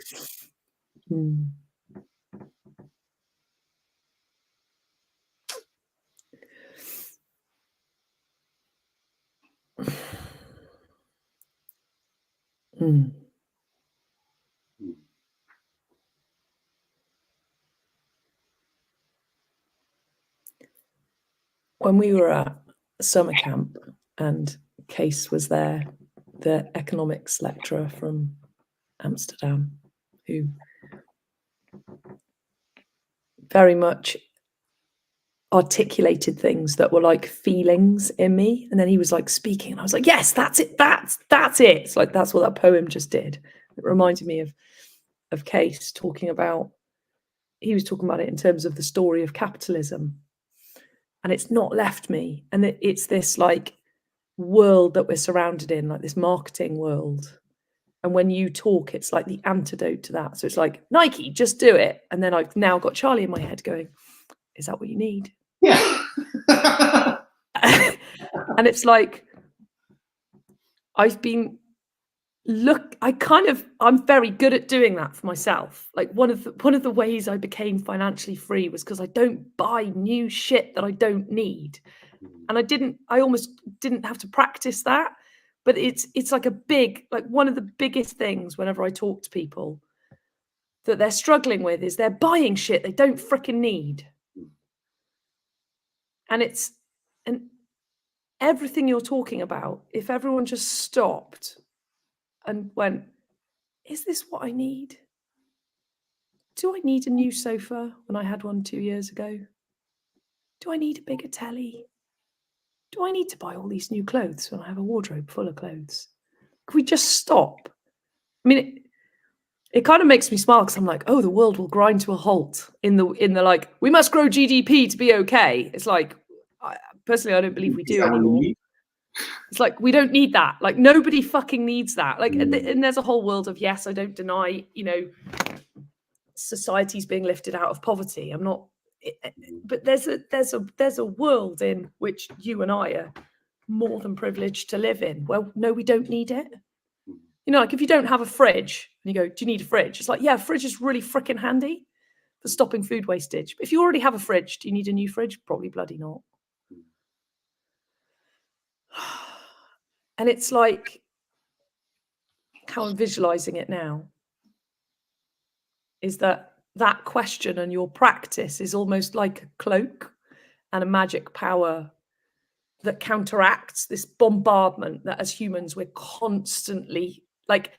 And look, I don't watch the news to the point where someone goes, oh my God, did you see what happened in wherever? Like, you know, big stuff, like the wars that start. I'm like, no, what happened? Like, I really do my best to avoid things. And yet they still come into my awareness because someone says, oh my God, did you hear the news? Like, I don't watch the news, but someone will say, did you hear the news? Or someone's bought a new car, or there's the school run where someone's got a new something or other. It's like it's really hard to really extract ourselves from this world of being told you need this, you want this, you must have this, your life isn't complete unless you do this, your life will be easier if you have this. Like, unless you literally, I'm guessing, become a monk and live away from the entire world, like, what I'm getting in what you're saying is it gives us a way of being in the world of everything that you and I live in. 100%. Yeah. Like, what was it? I was going shopping earlier this week, and I sent my partner a photo of a thing I was thinking, clothes I was thinking of getting, and she was like, "Oh yeah, that looks good." Da da da da da, and like pros and cons. And then she texts again. She's like, "I've just realised you probably already know what you're doing because you'll have asked yourself, is this what I need?" And I'm like, "Yeah, I've just done that." And and she's like, clothes shopping must be so easy for you. And it's like, yeah, it basically is. Because I don't have to think about anything. You just like try something on, like, is this what I need? No. Try something on, is this what I need? Yeah. And it can be like the weirdest thing. You're like, oh, it's a yes. Okay, I'm buying that then, or the most obvious thing, you're like, this is always what I buy. I'm like, no, you sure no? It's like, no. And so yeah, it definitely, like, it's like walking around a supermarket and knowing that you're playing an entirely different game to everyone else in the shop. And it doesn't mean you always make the virtuous choice, and you never buy anything frivolous and da. Everything is environmentally. Sometimes we need a big tub of chocolate ice cream, right? And it became a practice for me. I was saying, like, start this with the little things rather than like, what is my life? Like a couple of years ago, I was like, oh damn, if I'm teaching this practice to everyone day in, day out, I need to be using it day in, day out. Not just saying like, hey, this would be a good thing to do. I need to be doing it all the time. I'm like, this thing is reliable, and like, it like promises happiness and a way through suffering. It's like, yeah, I can't go around telling people that's a good thing and not do it. So I was like, okay, I'm going to do it. I need to do it all the time, all day, every day. And so I started doing it with shopping. Is this what I need? Is this what I need? And yeah, it's just like everything turns down. And so you walk past the bakery, and the bakery, says like, give yourself a treat, you deserve it, or something. And it smells so good because they're pumping the smell in as well. Like, everything's being thrown at us. And they're essentially saying, you need to buy a donut. Yeah. And if you're not paying attention, you don't have a practice. It's very easy to be like, oh, I didn't realise. Oh, I guess I need to buy a donut. Unless you can come up with a good idea for when you shouldn't buy a donut, you might well end up buying a donut. But like, they can pump all the donut smells they like and have the sort of, wheedling, manipulative, like, go on, life is really difficult. Like, wouldn't it be nice just to have a donut? I mean, why deprive yourself? What is wrong with you? Like, punish yourself by like, deprived, just a donut, get over yourself, man. They can do all of that, and you're like, getting a donut, is that what I need? No. Okay, done. And you're done. It's like not entering into the drama and the conflict and the back and forth. And like, it's so easy to miss. Like, I've had it this week, where like, you can sit down and talk to someone, and they'll say, listen, it's not good enough. You need to do this and this. And like, oh my God, how every part of you is like, oh God, oh, right, it's not good enough. It makes sense that it's not good enough. And you said you need to do this and this. So, oh, I guess I need to do that and that. And then you're running, trying to do something without me checking, like, is this what I need? And if the answer is no, then it hurts. And it doesn't help anybody. Like, I think it's so easy to miss. But if anyone says to you, you need to da da da da da da da, basically they're just like throwing you and them off the path and into the woods where there's only pain and drama. That's it. Just like, you need to da da da da da, like, because they don't know. Like, the words "you need to," I don't think they ever make sense, right? Because I have no idea what you need. Like, I know what I need because I say eating a donut, is that what I need? And then my tummy either resists or doesn't resist, you know? And I can listen to resistance if it's there and find out what I do need. And if there's no resistance, it's a yes, and so I eat the donut. But like, I have that relationship with my body, but you don't. No one else does. Like, it's another world to you. And so if you say you need to, you're, you know, nice guess. You might be right, you might be wrong, but it's inherently wrong, I think, to say you need to, because you don't know. And it's just a sort of guaranteed path out of being alive and living well and into drama and suffering. And we should really pay more attention for it. But like it should come with big red flags. And it's there's a responsibility taking on this practice as well. And there's a letting go of needing a reason and a justification for doing something. I mean, it's there if you want. If you just keep asking, like, what do I need? And like, you know, by doing this, I am. You have all the justification and reasons there if you need it. But like, if it's a yes, it's a yes. And like the thing, like I mentioned before we started, about like boundaries and like boundaries, relationships, like those abusive dynamics and stuff like that is coming up a lot. And you're saying about not needing an explanation, not needing a justification. If like this work is so much about autonomy, so much about authority, so much about responsibility, so much about like, seeing that, oh, I need this, I'm going to ask for what I need. Right? I need to do it and take responsibility for the consequences because I need to do it, so I'm doing it. You know? It's all very, very like positive. Like this person, that thing, that person, I'm listening, you're listening. You know, it's also very separate and clear. But like, it's all about autonomy and boundaries. And if you're saying about not needing a justification, if you try to set a boundary with someone, you say like, I don't want you to come around my house anymore, or I can't, don't want to carry on this, you know, email communication, whatever it might be. If you feel like you have to explain to them your reasoning and that they need to get it before you hold the boundary, you know, it's a nice, reasonable thing to do. Say like, oh, I need to not do this anymore. Let me explain why. And then maybe, and then, you know, they go like, oh, I understand. Okay, that's why you can't come. Fine, whatever it is. But like, if you do that, you're not doing what's needed, and you're not holding the boundary. You're giving them authority over the boundary. You're letting them say like, oh, well, I don't get why that matters. So, you know, I'm going to carry on doing whatever. Yeah, because for each reason and justification, there's a counter offer potentially. If someone doesn't agree with it, they're like, you know, like, oh, I'm really tired today. Oh, well, come out and you'll feel better once you're out. Like as soon as there's it enters a discussion. It's not saying it is that because that's what I need and that being enough. So like, it's the difference between, it's like knowing that it's your responsibility to hold your boundary. It's your responsibility to know what you need and to do that.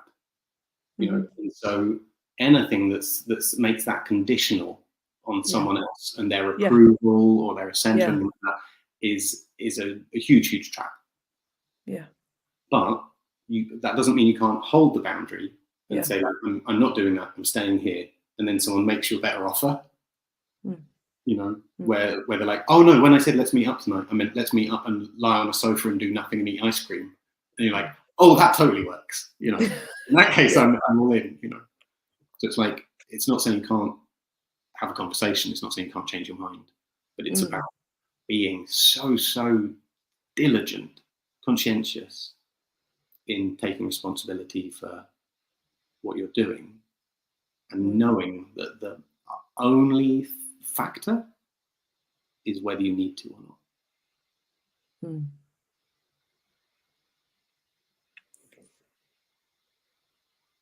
Simple concept. The number of people, including myself, that deal with like, I couldn't possibly just because I need it. Like this is where we start to really get underneath how complex and big this work is. Yeah. In, you know, like what I'm getting a sense of, I'm like, fuck, man, this is huge. Like it starts to speak into all kinds of pieces of work around self-worth, holding our own boundaries, being okay with holding our own boundaries, being brave enough to speak them, even if the other person might not like what we've said. Like that, you know, that's what comes out of saying what we need and being able to actually articulate it out loud. Because we might have a conversation with ourselves going, is it what I need? No. Oh, fuck, I got to say that out loud to the other person that this involves, you know, if it's in relationships or even a friendship, you know, intimate friendships. Yeah. It's a massive journey. That's why, like, there's definitely a kind of gag at the heart of this work, which is that, like, you know, it's very simplistic. It's one question, right? Is this what you need? You know, in terms of the sort of whole, like, say, the whole journey, like, there's a very small number of questions here, and anyone who comes to my door with any problem, only by asking this very short list of questions, we find our way through. And there's never an extra question needed. You know, it's never like, oh, I need to print a new one because I forgot to ask this and this. It's like this. It's like it covers everything. It covers everything because the mechanic of paying attention to what you are already doing and checking if your idea of what that is correct or not. That's a very, very simple mechanic. You know, checking whether you need to do something but you're not doing it. It's a very, very simple mechanic. And so the gag is like, it's so simple, you know, and it's so easy to be like, oh yeah, Charlie's got these questions. They're really great, you know, really helpful. Like, help me work out what car to buy. Like, cool. You know, it can feel like that's all it is. But, you know, there's no denying that what you said is exactly right. It's like, oh God, this is everything, you know, like, oh God, like, what do I, like, I think the work that I do with people, like in the first instance, is like they arrive with something that hurts, or they arrive with like, what's my purpose, or like my business has gone a bit funky, or like I don't know what I'm doing next in my life, or like what do I do about my relationship, or like, you know, we've got these two organizations who need them to work together differently, or I've inherited this organization. Like we can arrive with a big specific thing, you know, and then we can solve that thing, and like I can just help them, I can just give them the clarity that they need, and that's lovely.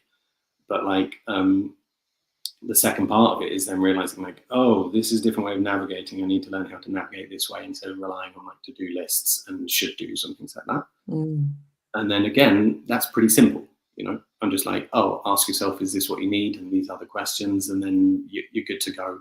And they, at that point, they know everything. They know everything of the practice. Like they know the steps to take. And I think the whole of the rest of my work with people is just what ifs, you know. And the dealing with the human and the like, because like you say, the mechanics are really simple, but even thinking about what we went through in the cafe for the brunch, and then even the fallout from that, and this, it's almost like my existing old mechanics trying to pull me back into how I used to do it. Exactly. I'm now asking, going, is that what I need? And then there's a very small no. And then I'm like, I don't want to fucking deal with that no. And then like trying to do it the other way, and then coming back to like, no, but I really need to ask, is this what I need? And like that part is where it's not simple, and it is, Yeah. all at the same time. But it's nice to have some support, you know. Yes, and it's nice to have someone- that's why support works, right? And having another human to, that's why coaches exist. Yeah, it's like there's this I don't know what it is, anecdote saying something about what is it? I think it's a rabbi or a wise man or something saying something like, it's not that I'm wiser or smarter than you. I've just been lost in these woods longer than you have. Brilliant. And so it's like if someone asks me what the next question is in the sequence, it's like, that's fine, I can tell them, you know, and anyone who, you know, knows the questions could tell them.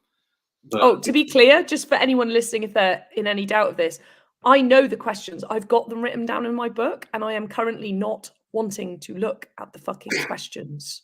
Just like to share on a human level how it goes. And I'm a coach, and I'm resourced, and I've got, you know, like, we haven't done another piece of work yet. Like, I know that's coming, and I know what the questions are. It's not making any difference right now because I am not looking in that book. You know, it's like, ooh. So the thing that I can offer is the countless days where I've sat down and gone like, yes, I should check my inbox then, or, you know, or whatever it might be, and be like, is that what I need? No. And then having to go on this huge journey of like actually working out what I need, or like,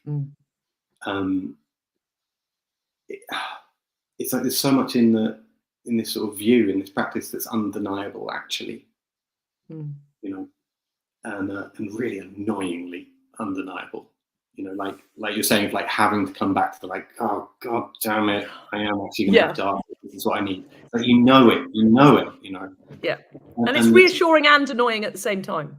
100%, right? And reassuring and annoying is probably my strap line. That's brilliant. But like for me as well, like it's just being confronted by these bits that are undeniable, of like, oh, I can't keep on trying to do a thing that I don't need to do. I can't. I have to listen.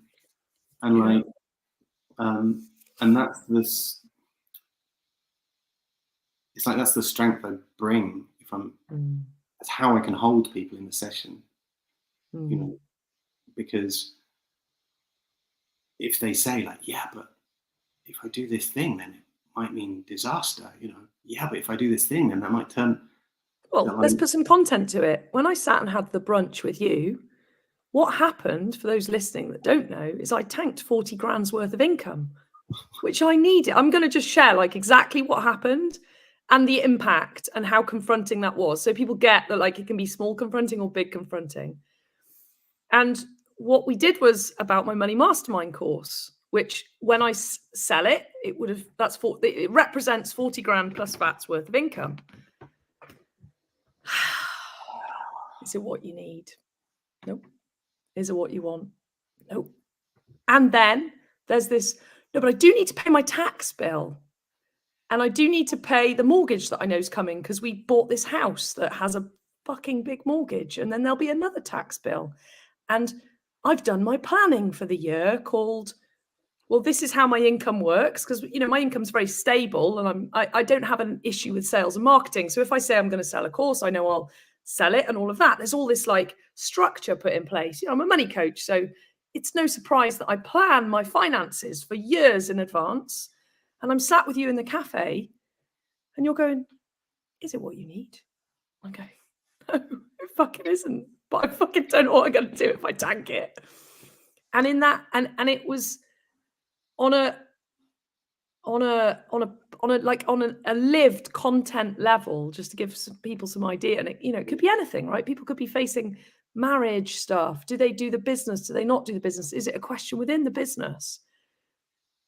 It was the weirdest feeling ever, right? Because knowing that I didn't need or want to do the course in the way in which it was so freeing. I was so relieved. And at the same time, so fucking annoyed of like, now I'm going to fucking, like, now what am I going to do? Yeah, and it's like that dance of annoying and reassuring is a brilliant, like it kind of sums it up. And then also the space afterwards in doing that. Oh, and it didn't stop there, everybody. Just in case you thought that was all that Charlie did in the brunch, I then went, and in my membership, I work 2 to 3 evenings a week, and I don't want to work evenings. It's killing me, like it's freaking killing me coaching in the evenings. I don't sleep right afterwards because I'm wired. Like on and on and on. So I'm like, is it what you need? No. So stopped working evenings. And it was really scary to communicate that and really freeing at the same time. Like when I sent that voice message, I remember it now. I'm looking out at my garden and I'm going, I remember I was sat next to the pond. You've been to my house. I was sat next to the pond and I left a 10-minute voice message to my membership. And I shared what had been going on. And it was really like, you talk about vulnerability. It was like, even now thinking about it, I'm like, whew. And the response I got was unbelievable. Because what my mind was telling me was like, you've fucked your business. That's it. You're done. Like, you've wrecked it. People are going to think you're losing it. And I got so much love back and so much understanding and so much like, oh, thank God you've realized that what you're doing is killing you. Because actually, the irony of all these things, a lot of people around us can see it. I'm even getting emotional. I bloody knew I'd need tissues for this podcast. And that dance between the like knowing and the like, this is what I need to do. I can't continue. For those not watching, I'm just going to walk over and literally get some tissues. Damn you, Charlie. And I think it's really important to. No stranger to crying in front of my clients, so why not fucking start my podcast too? We're at episode 31. It's about time. That visceral dance of freedom and like, oh, thank God I don't have to keep doing this. And also the consequence and the dealing with because I've been not doing that for so long, there's a big consequence for like not the putting off the checking in of what I need. The more I put it off, the bigger the consequence of it. Right. You know, it's like, because I've just been going on this like, build a business, double the size of the course every year, keep going, completely disregard the fact that I'm a mother of 2 small children. I have a husband. We've got a massive house renovation going on. I own a property company. I also run 2 Airbnbs. You know, like the just like complete ignoring of all of it. And then now I'm in this funny place now. I think it's possibly useful to share for people, because I don't want people to be under an illusion of like, oh, you'll just do this thing and it's really simple and then it'll be really easy. No. You know, because it just isn't, and that would be lying. And I know that you don't want to market in that way. No. And what's interesting now is the dance in the resistance of like, I know I need to keep going on this way, and also like, and also the dance of, you came to the January summit and actually the question that I asked and it was all aligned and it was all fine. So I was kind of expecting this next like, oh my God, and then it was fine.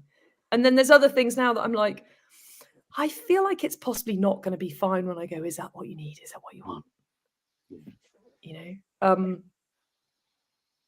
And the depth of that work with these seemingly simple questions, like the stuff it brings up, and even who I am as a coach. Like the more I learn as a coach, the less I say. The more I realize I don't know, the more I realize like your poem was brilliant. And I kind of articulated like, look, I don't know I don't know whether this property is for you, but it's like reaffirming that like we all need a structure to figure out what we need ourselves. Right. Yeah. Like you said a couple of times that we've been chatting about it, this giving a language. Yeah. And like I'm academically I was a linguist. That was my background. Yeah. And then I'm a poet as well, so, you know, and so like I said, there's so much in this work that is basically just like Buddhist Dharma. You know, it's just Buddhist insights translated into things that make sense, effortlessly. And so it's like the power in the the power of the practice isn't mine, you know. It's just like, oh right, that's how stuff works. Okay, great, you know. But it was realizing that I didn't have a language for it. You know, I had a language for like business. You know, I had a language and goals and next steps.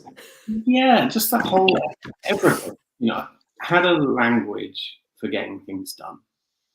You know, there's so much language around getting things done, activity, time management, you know, to-do lists, If you want to talk about that and feel like all safe and comfortable talking about that and be really easily understood and be able to communicate what you're doing, easy peasy, because everybody has the language and it's everywhere and it's in all the books and stuff like that. But like, if you start trying to, talk about, oh, my intuition tells me that like I shouldn't be doing this thing, if there's no language, you just sound like a maniac, right?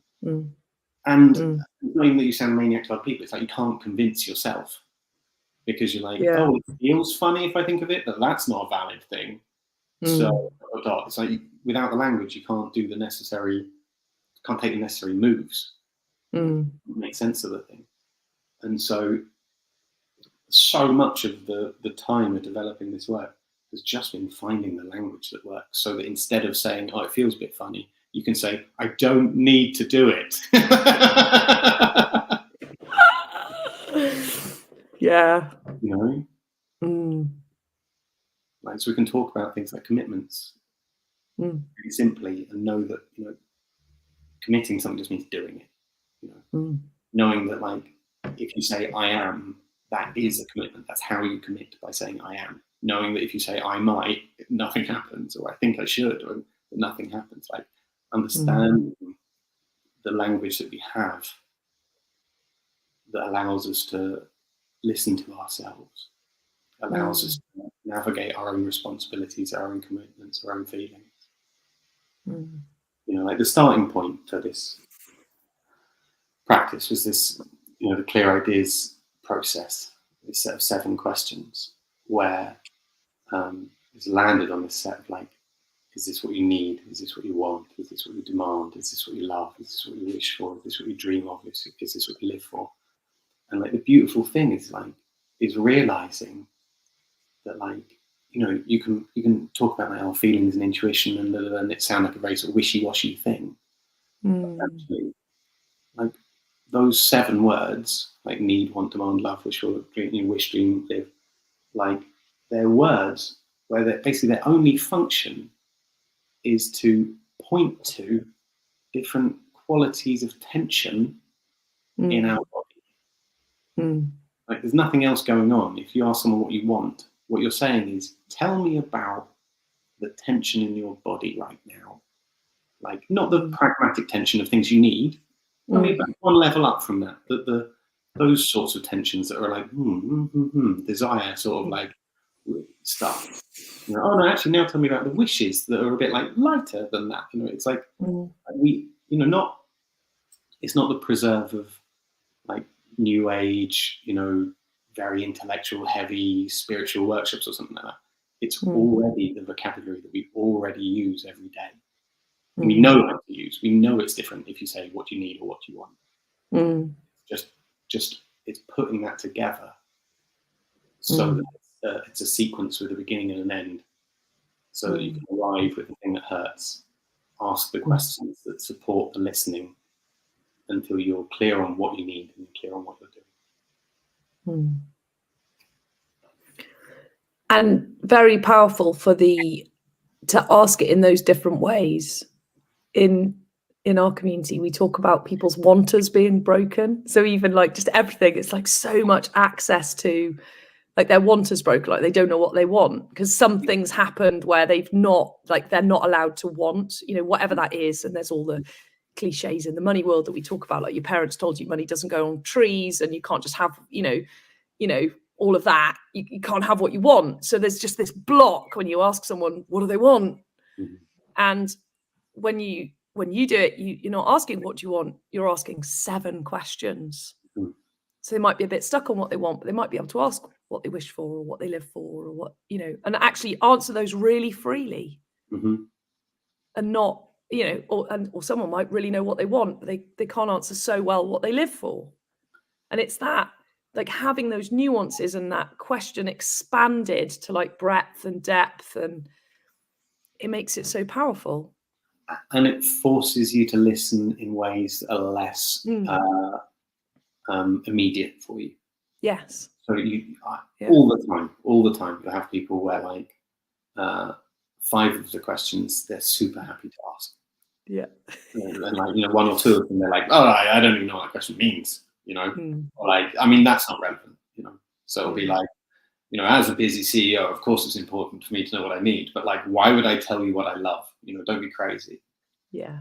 Or you have the person like very, very pragmatic, doesn't want to talk about what they wish for, or the like, you know, the lovely, sweetest, like wishy, dreamiest person, where like they will tell you about what they dream of all day long, you know, tell you what they live for all day long. And if you actually ask them what they need, they're like, wow, you know, like, I want to go there. And so it's this thing where people like the questions that are easy, and they don't like the questions that are confusing or hard. But those are the best questions for them. Yeah. Like the way I often talk about it is that it's like we have 7 drawers in us, and when there's something that we need, or something, you know, something to do, we pop it in one of the drawers. But like we might almost certainly don't even really notice what drawer we pop it in. You know, we might pop it in our things I need drawer, or we might pop it in our things I want drawer, or our things I demand drawer, or our things I wish, you know, whatever it might be, drawer. The trouble is, we won't go in that drawer unless we ask that question. And so it's like, if you are very happy asking about what you need and want, but you never ask yourself what you demand, then all of the things that you just happen to have placed in the things I demand drawer never get seen again. And then it hurts. And then it hurts because you're not. I should say a thing. I asked you what hurt was, and you said it's an opponent. You said it was a restraint. You said it was an obstacle. You said it was an annoyance. And the simplest definition I've landed on is that it's the gap between what you're doing and what you need. That's the whole of it. If you're hurting, there's a gap between what you're doing and what you need. If you're not doing what's needed, it hurts. If you're doing what's not needed, it hurts. If you're doing what's needed, it doesn't hurt. If you're not doing what's not needed, it doesn't hurt. And so this work, this practice, it's about having been raised and educated in a culture of getting things done, being gifted an immaculate, intricate language of getting things done. But getting things done like doesn't lead to satisfaction. It just leads to some things being done. Like, satisfaction doesn't come from getting things done. Satisfaction comes from doing what's needed. And that's what this is. It's a practice of doing what's needed. And because we haven't had a language around that, around doing what's needed rather than getting things done. That's what happens. Build from scratch. And, you know, we have plenty of practices of how to get things done. You know, you write the list and you start at the top, and if it hurts, you ignore the hurt and you carry on. Like that's the practice of getting things done. Write list, do steps, ignore hurt, carry on, try and do faster, you know, delegate. Celebrate with a glass of wine or a big tub of chocolate ice cream at the end of it to soothe the pain. Right. And thus, right. That's how you deal with the pain, and you hope that that's that done with. And then you're like, oh, that didn't totally go away. Shit, it's still there. I need more wine. Yeah, right. That's the last step of the process, is more wine. And, insert your thing here. Yeah. Just do anything, you know, and it's a kind thing, right? As a best guess, do anything to make pain go away is a great way of dealing with the pain. It's the second best way of dealing with the pain, right? Is cover it up. Distract yourself or whatever. Like, of course, like, what a beautifully kind, compassionate, perfect thing to do, to try to not hurt, you know? Like, there's no difference between like that impulse of like understanding that the hurt is asking for something, and then doing the best guess of answering that, you know. And if the best guess is wine, then the best guess is wine. And sometimes wine is what you need, you know. But like, but if what you need is to move house, you know, if what you need is to leave your job, if what you need is to start a new career, if what you need is to finish reading a book, and you go like, I think wine will do. I think some more wine will do. Nope, still not there. Bit then more. It doesn't affect the gap between what you're doing and what's needed. And so the gap carries on, and so the hurt carries on. It's like the root of the hurt is entirely unaffected. You know, you just don't feel it for a bit. But then like the need is still there. And as long as you're not doing what's needed, it hurts. Boom, that's it. And the only way to resolve that hurt is to listen for what's needed and do what's needed. I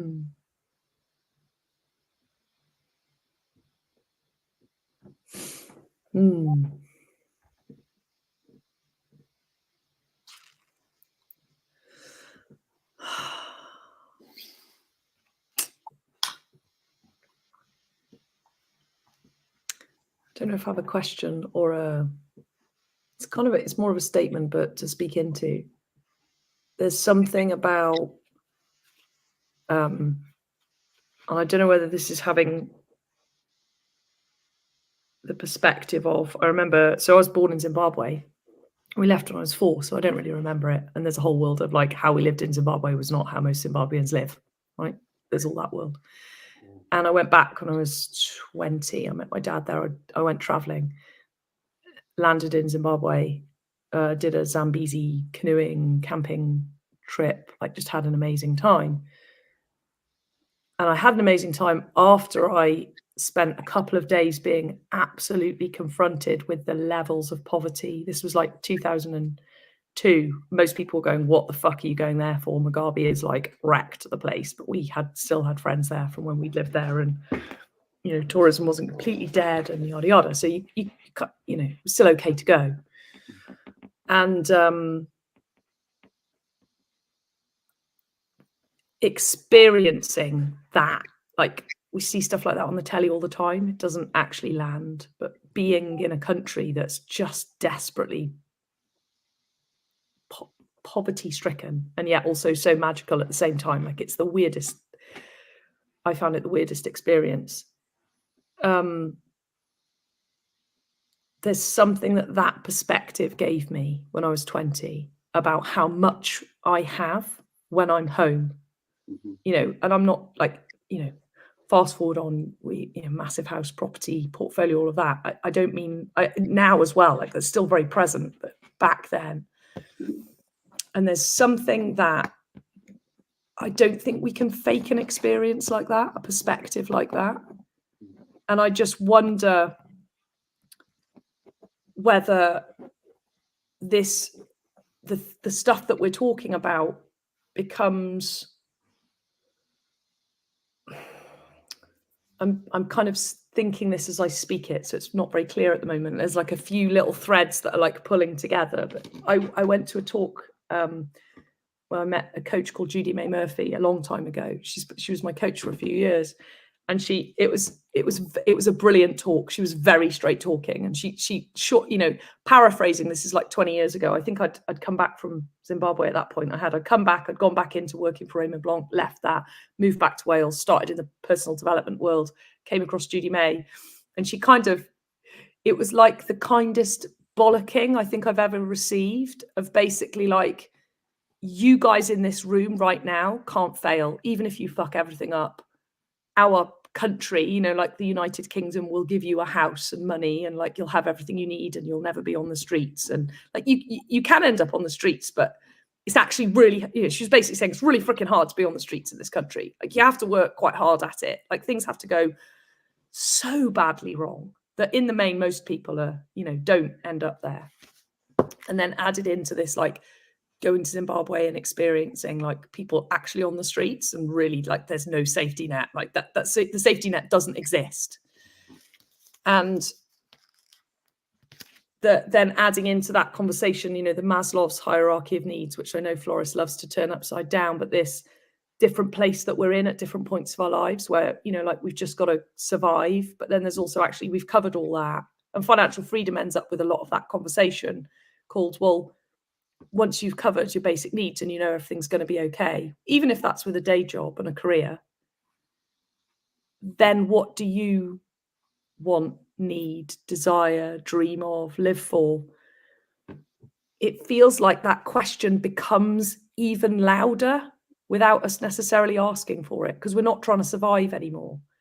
Does that make sense? There's this like, and I don't know, because it might be actually, no, if we just started asking that question all the time, we wouldn't have to go through this weird, like, I'll just get myself sorted and then I'll start asking the questions, which I think is why, doing it the other way around is interesting. But I just wonder where this stuff sits with what we're dealing with in the West, with so much, like, I feel like we're drowning in money and wealth. And I know a lot of people are going cost of living crisis and all of that, but relative to most of the rest of the world, we're drowning in wealth and buying new sofas every year.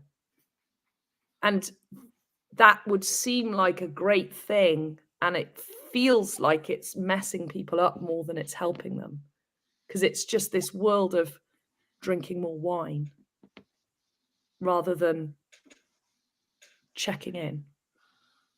I wonder if I think I get what you're getting at, and I wonder if it's just a question of like, how well are things working for you? Like, and that can apply in any situation, right? And that it feels like there's a level of self-inquiry that people are probably having to do, these days, because if it was 50 years ago or something and you were raised with a whole set of instructions, your instruction book was handed to you at school, and the instruction book said, if you do these things, they will work. Get your A-levels, get your degree, get your good job, get your family, get your house, get your job for life, get your pension, and go on a holiday every year. And your family will be safe, you will be safe, the house will be nice, the job will be fine, and your pension will be decent, and then you're done. It's like there's so much in that you're like, all right, I'll do that, and you do that, and if it works, it's great. And then I think there's a lot of people who've been raised still with that story of like, get the good marks, get the degree, and you get the good job, and you get the job for life, and then you get the pension, and it's like, none of those things work. None of that did anything for me. Yeah, none of those played out how I was told they're going to play out. And also like the whole having children thing and then the environment thing, we're going to talk about that, because how does that fit into that story? And it's like when, I guess it's like when the story pretty much works, then there's not a strong need to do a lot of self-inquiry. And when the story totally doesn't work and has broken down, then you have to write a new story, and that's what this is. It's like it's a language for like reclaiming or finding our or claiming our authorship of our lives, authorship of our world. And it's like if the story you're reading is good, you just carry on reading the story. It's fine. If the instructions are working, you just follow the instructions. It's fine. But it's when you hit the limit, and you're like, oh, there's all this beautiful infrastructure that's been built on a story that doesn't work anymore. What do I need now? And what happens is you hit the limits of the infrastructure, and then those limits lead to kind of a moment of inspiration where you're like, they sort of lead to a question, then a moment of inspiration. We're like, oh, hang on, like if this isn't working, maybe I could. And then that leads to like new commitments.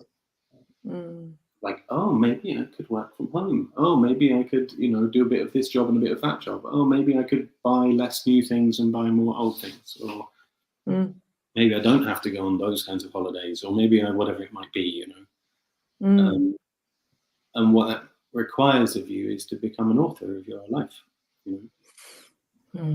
because you have to. It's like, I think what you're speaking to is like what comes before the practice of like, is the practice the thing I even need? Do I need to listen to myself? Do I need to do what's needed? And the answer is like, maybe you're already doing what's needed and everything's fine. In which case, carry on. Nothing hurts. Carry on. You don't need this. Like, but if you've got your business or your career or your house, whatever it is, and there's either small things every day or a huge thing or a lurking thing or something thing that just isn't making sense. If there's a dead end, if there's a dissatisfaction that's creeping, if there's like stress that you're like, I don't even know what the stress is, but there's stress, if you're like putting more effort into things and it feels like you need to be putting into them, then you might need some more clarity. You might need to find a way to being able to be the author of your own life. I love that, it enabling you to be the author of your own life. Yeah. And it actually ties back into what Case was saying in the summit when he was talking about from an economics point of view, because he's an economics professor. He was talking about this, and he says it much more eloquent than me, so apologies in advance for anyone who's there and's gone like, you've just murdered that, but this is how it landed with me. And it was really interesting because it was really confronting, and the whole questioning everything of like, oh, he was talking about the story of capitalism, and on a very short, distilled way, the story of capitalism is, and we even hear a politician saying it, we have to grow GDP to be okay. And it's like, when he said that, I was like, fuck, it all makes sense. Why this machine is relentless. Like, we have to do more to be okay. But we keep doing more and then we're not okay. On a mass scale, like on a UK, how much debt is the UK in? Like, it's not working. And yet the answer is do more to be okay. Keep pushing, keep growing, like, how do we get the general population to buy more shit so that this machine that we've created with a story called Grow More GDP so we can be okay can keep going? And it's almost like that story, and I'm not, just for anyone who's like starting to like lose their shit that I'm making capitalism wrong, I'm not. Like, calm down, it's okay. If you want to buy stuff, it's fine. I'm not saying that. What I hadn't realized was how pervasive that story was in my entire life and everything I do, and how that's what I'm battling against. That's why I'm going, but I don't need a new sofa. Like, I've got a really great dining room table with the house that I've just bought. Why do I have to have a modern one? And like, understanding that all it was my authored story that was like trying to come out versus this like universal capitalist story, of which, that look, there's loads of positives. So that's why I really want to underline, I'm not making capitalism wrong or saying it's a bad thing. Like, it's dragged a lot of people out of poverty who would have never have got out of poverty.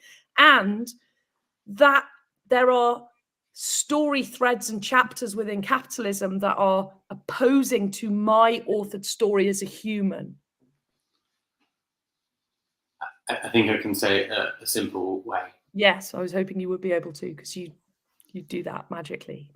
Which is that there is a danger in good popular ideas that work a lot. Because, like, if I come to you and tell you that you should always wear a rubber duck on your head, then, like, you might, but it's like, it's not a very popular idea, and you haven't seen much evidence that it works. And so it's not difficult to say no to. But like ideas where everyone like likes it, everyone's heard of it, where like you can see evidence everywhere of how helpful it is and how much it does and how it's, what it works for. Like those ideas, of course, they're more seductive because they might well be right. They might be exactly what you need, and they're what everyone else needs, sort of thing. And so it's not because it's like, oh, this thing's bad or that thing's bad. It's that like it's unfortunately you have to check every idea. That's the sad truth. It's like, what about this thing that like works for basically everyone everywhere? Like, no, you still have to check. In fact, you have to check that one more than the other things. Yeah. Like a thing I often say is like, how do you decide what to do, right? How do you decide? When you wake up in the morning, how do you decide what to do? Like with so much choice, like in our world, like we have, how do you decide what to do, right? How do you decide? One way of deciding is, have I done it before, right? And did it go well, right? And you think like, oh, I should do this now because I've done it before and it went well. But actually, the things that you've done before and have gone well, you should be most suspicious of. Because you're most likely to be biased. Whereas if someone says to you, do you want this ice cream flavour you've never had or that ice cream flavour you've never had, you know it's a 50-50.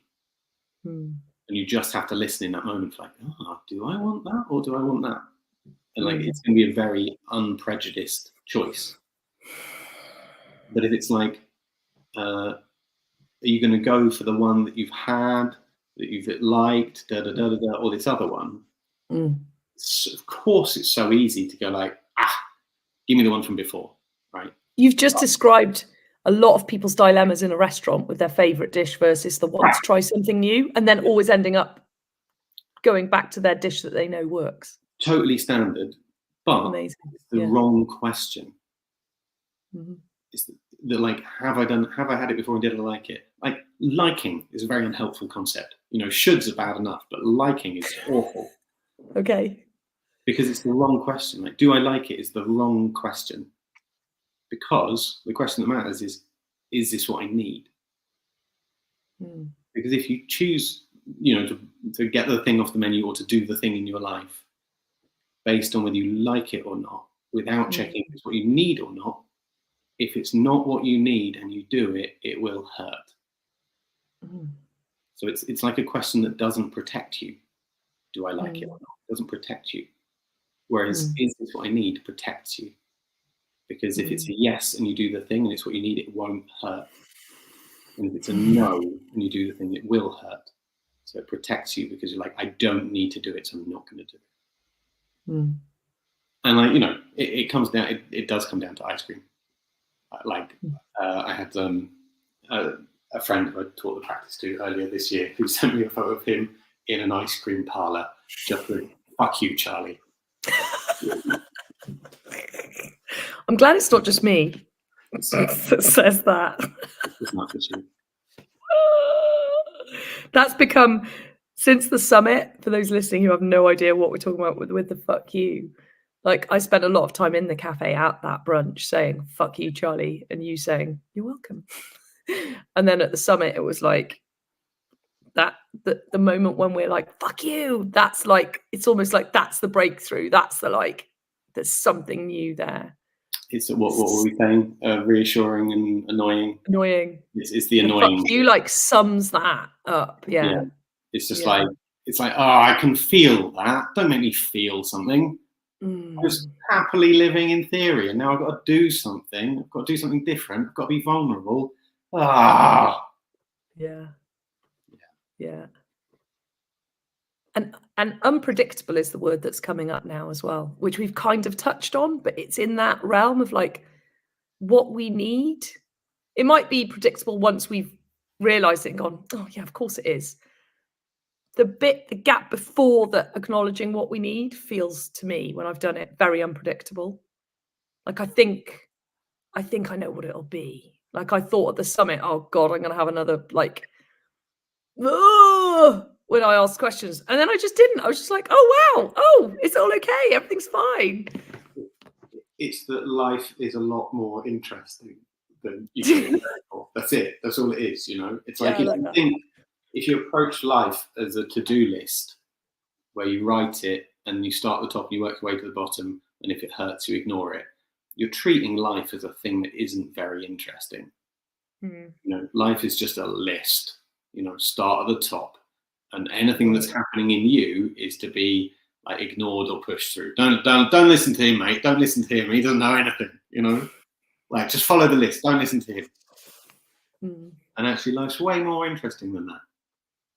Because you listen and you're like, I need to, I need to buy another ice cream. Or I need to sell my house. Like it's way more interesting because it's different every moment. Like, it's so helpful if you're a company and you're selling ice cream. If you can teach everyone to think of things in terms of whether they like them or not, and that you should choose whether to buy things based on whether you like them or not, then you only have to convince someone that they like ice cream, and then they'll be up buy ice cream every week. Yeah. But if people are not thinking in terms of liking things, but just thinking in terms of wanting things, they sound the same, right? I like it, I want it. It doesn't sound very different, but it's completely different. Because liking doesn't actually involve you listening to yourself. It doesn't involve you paying any attention to what's happening here and now. It's just this sort of blanket stamp of like likes, likes and dislikes. Here's my list. But if it's like, what do you want? It's like, oh my God, that's a much more personal question, and that's a much more alive question. It's going to change all the time. Do you like beer? Oh, I like beer. Do you want beer? Oh, hang on. It's like no. I want beer. Oh, what am I doing tomorrow? Do you want beer? Oh, what else is there? Do you want beer? Oh, what's for dinner? It's a much more interesting question than do you like beer? Yeah. Yeah. And again, it's that, that we were saying earlier. Nike, just do it. Oh, is it what you need? Slows you down. I feel like I should read you another poem. Go for it.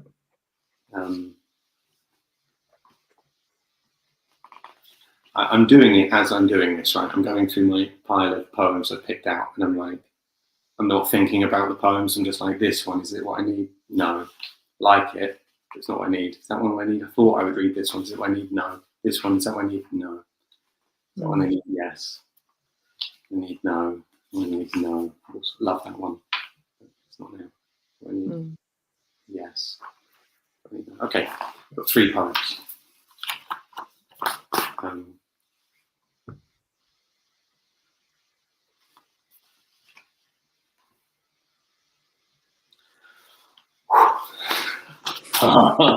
Brace yourselves, ladies and gents. The beautiful thing about a poem is that it captures a feeling. It doesn't explain a thing to you. A good poem. It doesn't like explain a thing so you can think about a thing. If I'm writing a poem, what I'm trying to do is find the words that make me feel the things I'm feeling as I'm writing. And then if I read those words back, it makes me feel those things again. And I was going to read you 3 poems. And one is just sort of funny, I think. One is a helpful reminder. And one is maybe a punch in the heart. It's not like you, Charlie. No. Okay, we'll do the nice one first. It's called Overnight. Overnight. I left my chocolate out in the rain, and now I can taste the forest.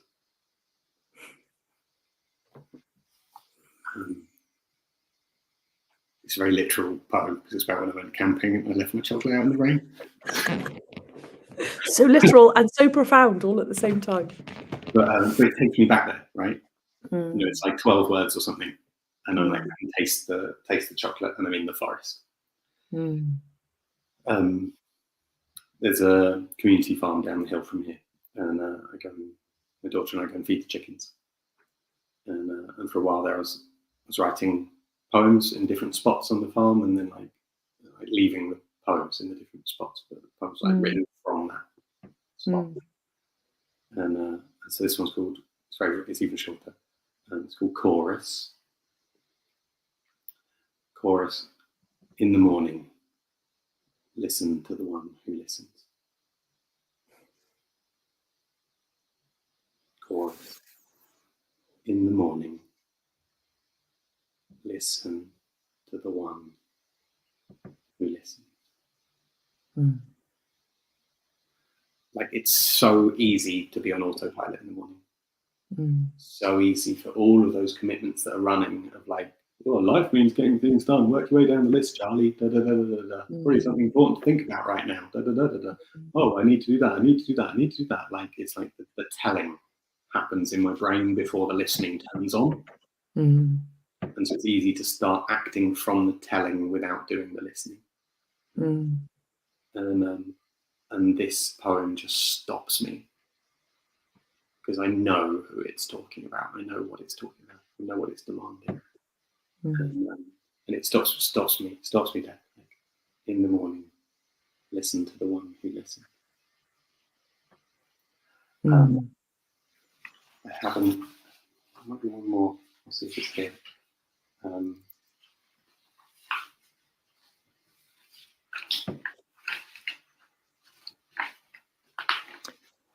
It's really interesting you saying that. So there's the book The Artist's Way, which has morning pages, and you write 3 pages before, you know, like immediately on waking. And when I do that, I do experience what that poem's saying. And I notice that you were talking about power and energy, and then when everything's aligned, there's an energy there. And one of the ways that I'm really noticing, like, a version of my hurt is a tiredness.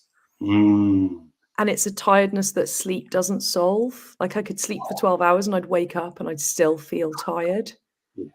And that tiredness then has me not get up half an hour earlier to write the morning pages, to hear the hurt and deal with whatever it is that the tiredness is coming. And it's like this sort of, I'm really getting present to that cycle of it. Like, that takes me out of the game and I know what I need to do. And there's this like almost internal thing. And Owen flags it up with me. It's because he goes, you're doing that thing, you're saying you're tired, but like we're sleeping, like sleep's been fine. You know, there are times as a parent where like I'm fucking tired because I've like stayed up too late, getting up early, and we've been up in the night with one of the kids. Yeah. And it's not that tired. It's this, it's almost like a drug kind of tired. It's weird. It's like nothing will solve it except dealing with what I'm trying to avoid. Yeah. I think it's almost in the moment, the energy's bang, it's back. I think not doing what's needed is really hard work. Like, the effort it takes to push against a part of you that's trying to do something you've told it to do. You know, it's like you said, like, take better care of yourself, you know, or like have some more time off. And the bit of you's like, right, I'm all in, Charlie. I'm doing that for us. I'm making sure we go for a decent walk every day. We go swimming. We're doing it. Like, the commitment's in. We're doing that. You know, and it's like, I'm going to fight my way to us actually looking after ourselves. How much hard work is it to push that down when you set it running? So tiring.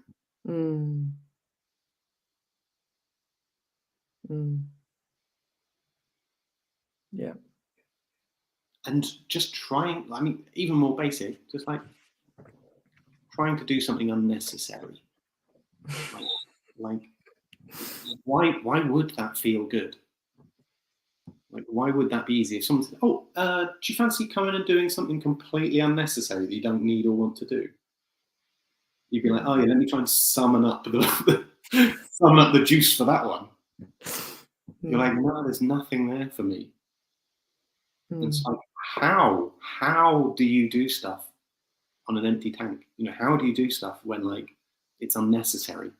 I mean, putting aside the fact that it's crazy to do unnecessary things, and extra you sort of pretend they're necessary when you know they're not. But like, aside from it just being a crazy thing to do, it's actually hard, really hard to make yourself to do something when you know that it's not what's needed.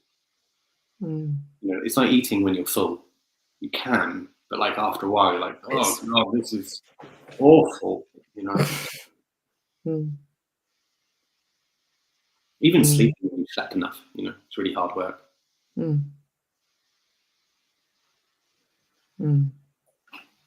going to read you a longer version. Like, this is from a totally separate day, so it's a totally separate poem, but it's basically the same message as the "In the morning, listen to the one who listens." And I think it's called "Before." And so on the title. I wrote it probably 5 years ago, 4 or 5 years ago, and this is how it was gone. I got up in the morning and I was like, all right, I've got a clear day. I've got, you know, things to do. I'm feeling good. There's a nice cafe downstairs from the studio. I'm gonna go sit in a nice cafe, order a latte, you know, sit down, put my laptop, I'm like, right, ready to go. And I sit and I'm like, no.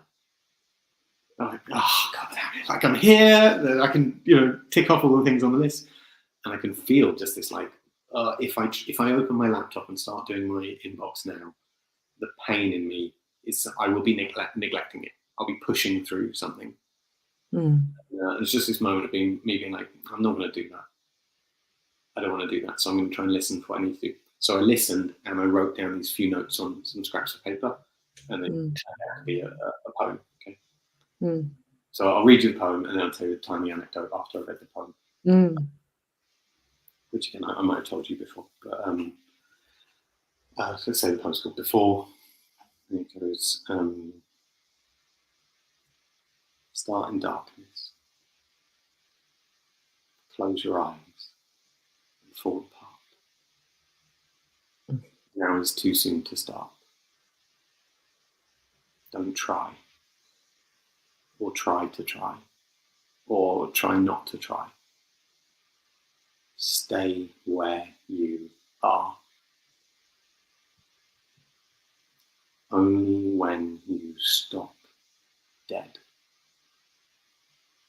Only when you stop. You can hear what you need to hear. Only when you stop. If you don't stop, you'll never stop.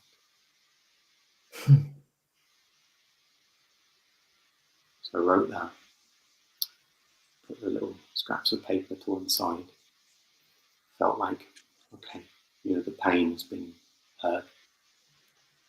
And I opened my laptop and it didn't turn on.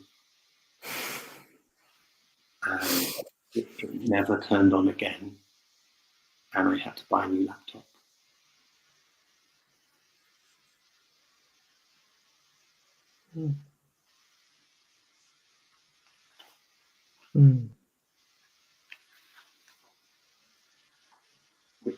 Which brings us to the, neatly turns out, to the last of the poems. Which is called "Running Out of Road."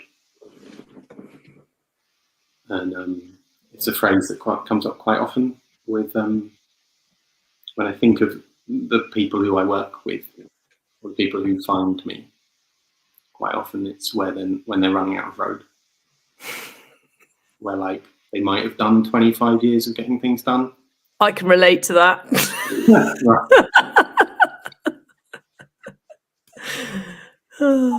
Like people who are really good at getting things done, and they have got all of the rewards you could possibly get from getting things done. They got the qualification, they got the promotion, they got the bank balance, they got the property portfolio, they got the property portfolio, they got the like stellar CV, they got the awards, They got the team of helpful employees. Boom. For those listening, I just held up my award.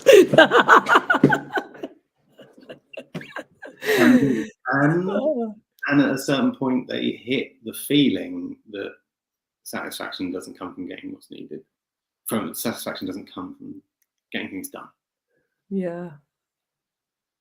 And then they don't know what to do because there's not an obvious second. Stop talking about me, Charlie. Stop it. I don't want to deal with this.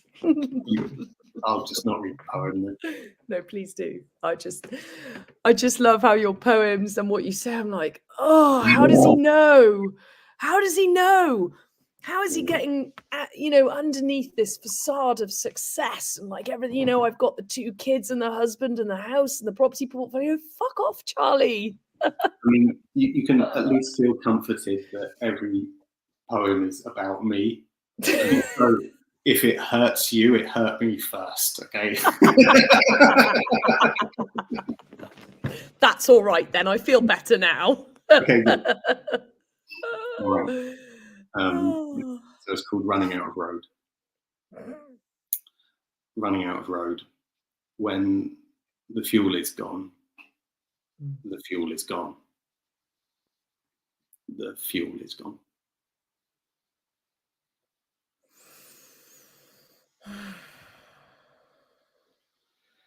When the fuel is gone, the fuel is gone. The fuel is gone. I'm trying not to cry right now. I'm kind of trying to hold it together. Fuck you, Charlie. Is there any more? Also, try not to interrupt whilst going, fucking hell. It tells a self-evident rule, which is that when the fuel is gone, the fuel is gone. Like, that's not a controversial thing to say, but it's an uncomfortable truth. And then it offers you the chance to admit, oh, fuck it. Oh, bollocks. Trying to hold on to, no, there's more. I can still get things done. No, I'm very good at getting things done. I reckon I could do a few more months. Like if I just dig deeper, it'll be fine. Just keep pushing. And actually, there's some fumes left. Being offered, being invited. Like, what if you admit the fuel is gone? Like, then what? If the fuel is gone, then what? It means you're doing a thing that maybe you needed to do. Maybe doing a thing where the fuel was there because it was a thing you needed to do. But if you carry on doing the thing when you no longer need to do it, then the need is gone, so the fuel is gone. And then the thing that was, the thing that was a pleasure, the thing that was a joy, the thing that gave you life, the thing that was full of enthusiasm, the like savior thing, becomes a torturer and a prison and a tormentor,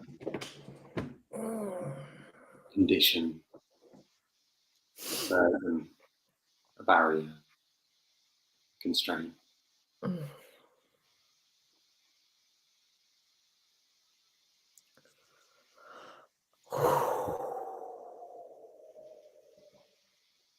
The paradox of that.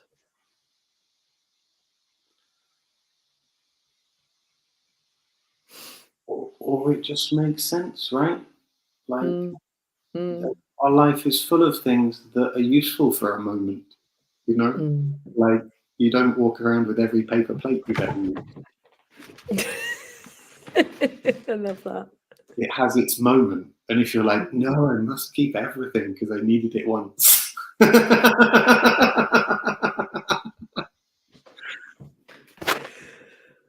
Yeah.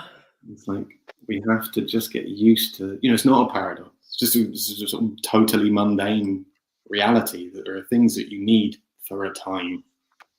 And then you either, you don't, at a certain point, you don't need them anymore. Like there's a thing, you might have been doing, you don't need it anymore. Either the reason for doing it has gone, or because you did it.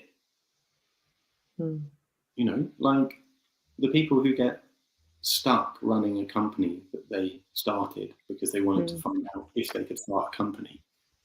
Like the reason it's unsatisfying isn't because they've done something wrong. It's because it worked.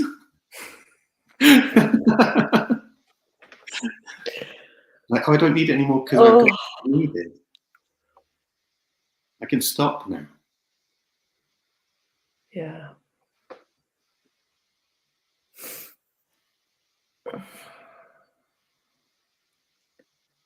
So what comes up for me at that point? Oh gosh, so much.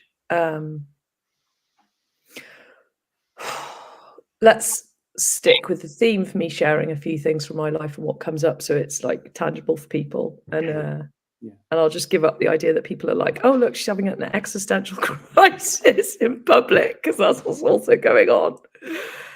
At which, when I'm like in a coaching scenario, is fine, and like now I'm doing it on a podcast, I'm like, oh, this is different. This is out of a comfort zone. So I'm just going to say that out loud so that it can dissipate. So the paper plate analogy, when it came up for me, I was like, Charlie, my property portfolio wasn't a fucking paper plate. It was 10 years of like, rah! And I'm not saying like to give it up. Like there's a whole world of I don't buy property anymore. And the ironic paradox even of this podcast being called Financial Freedom with Alexlouise, and people go, what the fuck does that even mean? And I'm like, well, in its technical sense, it means your investments cover your expenses. And what I've noticed is when I actually did that, I realized that to be free of finances and okay around money was I didn't actually need that. So I did this like fucking hard work for 12 years, did it, and then realized it kind of didn't make any difference. And the way to be like, all right, was not necessary. Look, I'm not taking away from getting financially free. It was one of the best things I ever did. And it didn't do what I thought it would do. Right. It's like, it doesn't,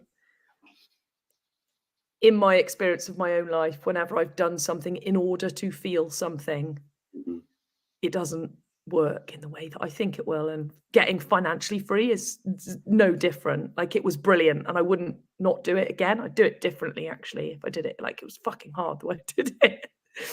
But it's like what you're saying about running out of fuel, what I'm left with. So that's what I'm talking about when I'm thinking about that. So I get the running out of fuel. I feel like I fucking ran full force into a brick wall, and then the fuel tank maybe exploded or leaked away. I don't know, but I like adding drama to things. So maybe the running out of fuel was a bit boring for me. I wanted it to be like, no, I fucking hit a wall, Charlie. I went full force into a wall at hypersonic speed. And then what I'm currently left with, I'm like, why? Why do we do that? Like, why do we like do that for so long? Why did I do that for so long? I'll drop the we, because we talked about this earlier, like that, like not saying we, like, why did I do that? Why did I do that for so long? And then there's part of me that goes, oh God, was that a waste? And I know it's not, but there's this gap where I'm like, oh, I don't know if any of that made any sense.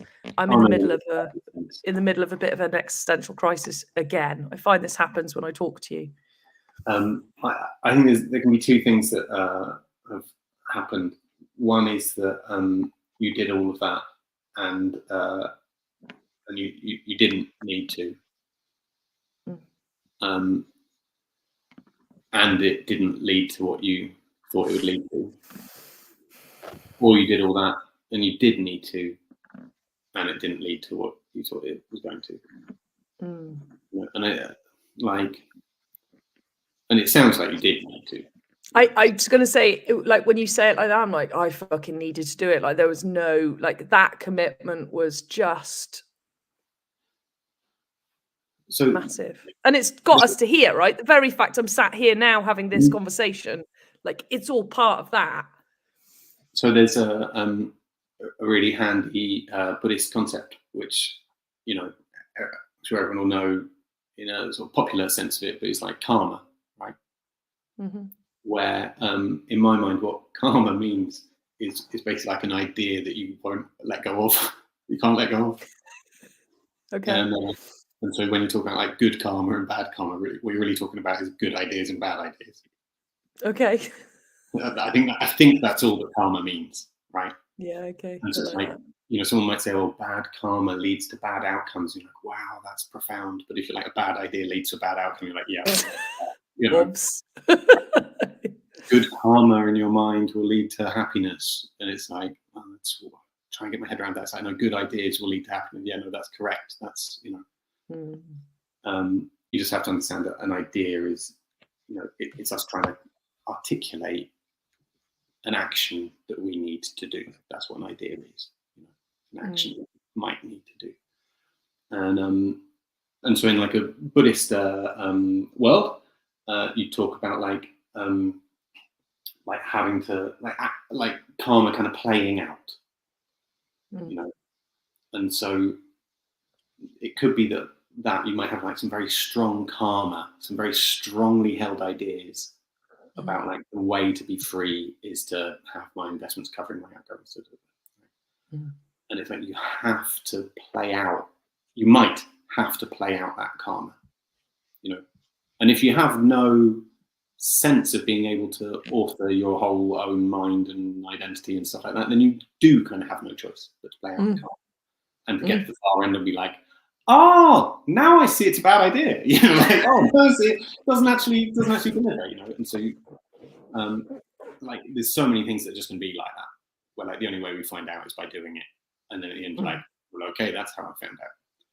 And returning a little bit to what we were talking about at the beginning, like part of the clarity practice is just cutting down the time that takes. You maybe don't need to go through the, you know, signing up for a, you know, series of workshops and investing the money and doing all the steps. You might actually, like, that could be karma that needs 2-3 years to play out. Or if you have a clarity practice, then it might be karma that takes spending the money on the workshop, investing in things, putting 3 years of my life into it. Is that what I need? No. Okay. And you're like done in 2 seconds. You know? And so it's like, there's such a thing as having a clarity that allows you to sort of transcend karma. I think I'm, you know, not super hot on all my Buddhism, but like that's the sort of lived experience of it. Is like if we just think of karma as like ideas, then like if you have no authorship of your ideas, if the ideas in your head are just stuff that you read and you're told what to do by the ideas in your head, and then you do those things, you just have to go round that wheel. You know, you just have to keep on doing the thing and it hurting, and keep on doing the thing and it hurting, keep on doing the thing and it hurting, until you're like, I'm not doing this anymore. This really hurts. And you stop and you change your mind, right? But it's almost like your mind ends up being changed by the brute force of, I cannot do this anymore. Your mind gets changed by the burnout of being slammed onto your bed and not being able to move, rather than your mind being changed because you listen for what's needed and hear that the thing that you're doing is not what's needed, and you stop doing it. Like it's a lot lighter, a lot quicker.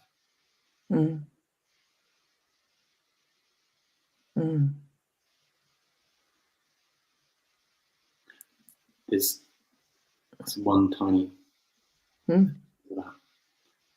there's this simplicity that, is this what I need? You think about doing a thing, you ask yourself, is this what I need? You're not actually asking, will it work? Just a little point to add in there. Right? It's gutting, but it's true. Right?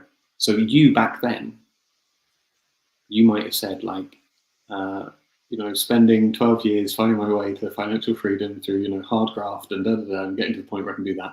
Is this what I need? And got a yes. And then done 12 years and got to the end and be like, oh, this is what I need at all. But can still have been correct that it was what you needed at the beginning. You needed to get to that place. And so really the promise is that if you do something you don't need to do, it will hurt. The promise is if you don't do something you do need to do, it will hurt. But if you do what's needed, it won't hurt. It's not a promise that everything in the world will turn out the way that you hope it will, because the world is a big, complicated place, and who knows what's going to happen. But your journey to finding out what will happen won't hurt. And then when you arrive and you find out, oh, this is not what I expected at all. If you have a clarity practice, then you get to your end of 12 years, like, oh, I built a thing I don't need, or like I built a thing and actually I need a different thing. You're still at that point where it still won't hurt, because you just listened to what you need at that moment, and then you do that next journey and that doesn't hurt. It's like if you always know how to walk in a way, carry on the journey in a way that doesn't hurt, it doesn't matter if things don't turn out how you expect them to.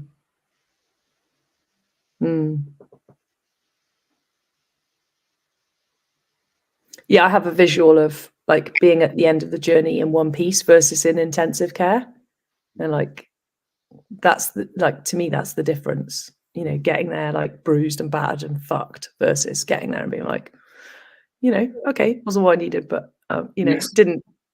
Yeah, like, oh, where should we go now? Rather than spend a year recovering. It's like there is a real magic in this. It's like a perpetual practice. It's not like you go to yoga class once and then you're done.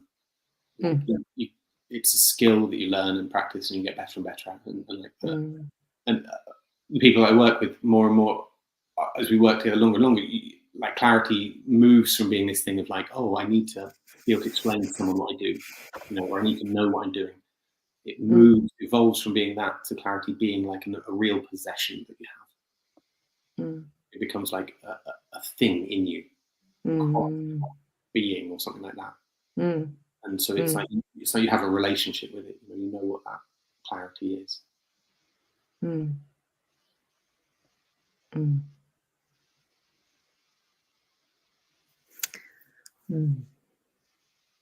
Yes, you remind me of Joe Rogan. I can't remember who he was talking to about jiu-jitsu, and he was like, you haven't done jiu-jitsu.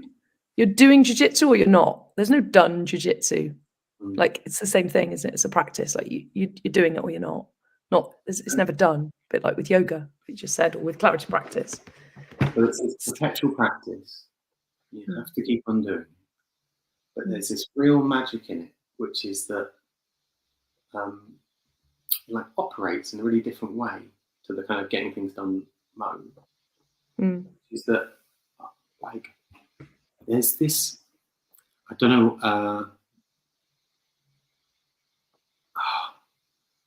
I haven't landed on a good label for it yet, but the feeling of it is that moment when the pilot pulls out of the nosedive.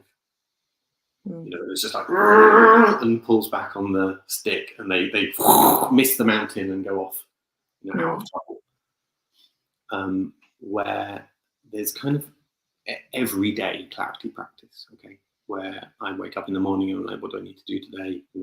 Doing this is how I need, blah, blah, blah. There's kind of planning clarity practice where it's like, okay, I'm going to, run this course, or I'm going to do this, or I'm going to start this new project. And I say what I think the project's going to be, and I'm like, is this what I need? And I find clarity in terms of the investment I'm going to make in something, the path that I'm going to follow. But then there's kind of and then there's sort of something hurts clarity practice. You're not trying to get anywhere, and it's not trying to get through your day, but it's just like, oh fuck, that hurts. And so actually knowing that the only way to resolve the hurt is to close the gap between what you're doing and what's needed. It's responding to the hurt, not with chocolate, and not with like, oh, I can't believe they did that, or storytelling, or self-recrimination, or any of those things. But finding the discipline to respond to the hurt only with the question, what am I doing? So it's so like counterintuitive and weird. Like, oh, I can't believe that happened. Oh, or like, oh, I'm so tired, or like, oh my God, everything's ruined. Oh God, oh, there's no way I'm getting out of this. Oh, where everything in you tells you like action stations, do something, da da da da da, or like just wallow, or like storytell, or whatever it is. All those impulses are there. Finding the discipline in that moment. Only ask, what are you doing? I'm worrying about whether everything's going to go to shit. Is that what I need? No. I need to worry. Like, what do I need? To call the guy. And then you call the guy and you're like, hi. And they're like, oh, great. It's so good to hear from you. You're like, oh, I'm alive. I didn't have to. And so there's that discipline. So there's, it's like these different kinds, there's different ways of using the character practice, for planning, for like navigating the day, for like dealing with hurts.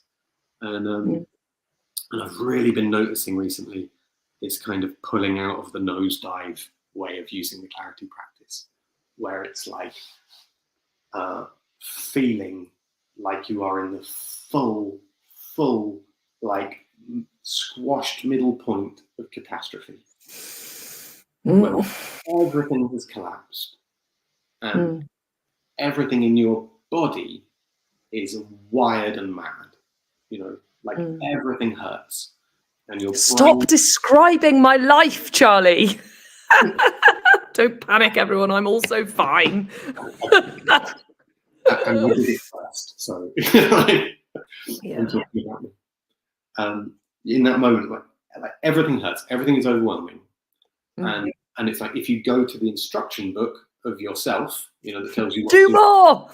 It says do more, or it says like hide under the bed, or it says drink, or it says like just lie here and panic, like, or like go for a walk, it'll probably help, and you go for a walk and it doesn't actually help very much. And there's this sort of presumption in it, which is like, this hurt is gonna take a while, or like mending this hurt is gonna take a lot of action in the world, or like this hurt is built from a whole bunch of shitty things I did and I'm now being punished for having made the wrong decisions about, it's that sort of thing. And all of that tells you, buddy, you're just going to have to deal with this. What's a kind of compromise accommodation we can make with this hurt that is inevitably going to be in our lives for quite some time now? And you're like, maybe I could take the afternoon off, like, okay, that'll feel a bit better. All right, or like, I can have a beer and deal with it tomorrow. Like, okay. And it's all built on this assumption that life is kind of meant to be shit, and like there may be brief moments of it being nice, but like probably a lot of it's going to be kind of like involves some hurt, and like maybe the hurt will be noble, you'll be doing something someone you don't like or want to do, but like you can kind of go, so that makes me a good person. I'm doing a moral thing, so actually me hurting is a good thing, and I should just grit my teeth and skip up a lip and keep on hurting. But like you can't sustain that if you know that the hurt is you already trying to do the thing that's needed, and that by ignoring the hurt, by not listening to it, by just letting it be there or confronting it, whatever, you're not doing what's needed. You're doing unnecessary things that are making life worse for everybody. Like there's no benefit in treating the hurt as an opponent or as a thing to run away from, because the hurt is you already doing the thing that's needed. Like you have to listen to the hurt. And so all that pressure is there in that moment of catastrophe, nosedive, where you're like, I have no choice but to hit the mountain and then like try and pick up pieces of the bone, something like that. There's a moment, it's like this is my edge of using the clarity practice at the moment. It's like, can I use the practice in the full heat of like traumatic overload of panic and catastrophe, and like pull the back on the whatever it's called, the stick in the plane, and be like, what are you doing? And find the answer. I'm doing this and that. Is what I need. No, what do I need? And what happens is you find, sometimes you find a little move, which is like, oh, I just need to not do the thing, bang, and you don't do the thing. Or sometimes it's like this power move where you're like, oh, it could be something stupid, like I'm feeling totally wrong. I'm gonna tidy the shit out of the house and like make it perfect and set it up and like cook a really, good dinner and like eat the dinner and then see where I'm at. And it's like the opposite of what the drama would be telling you to do.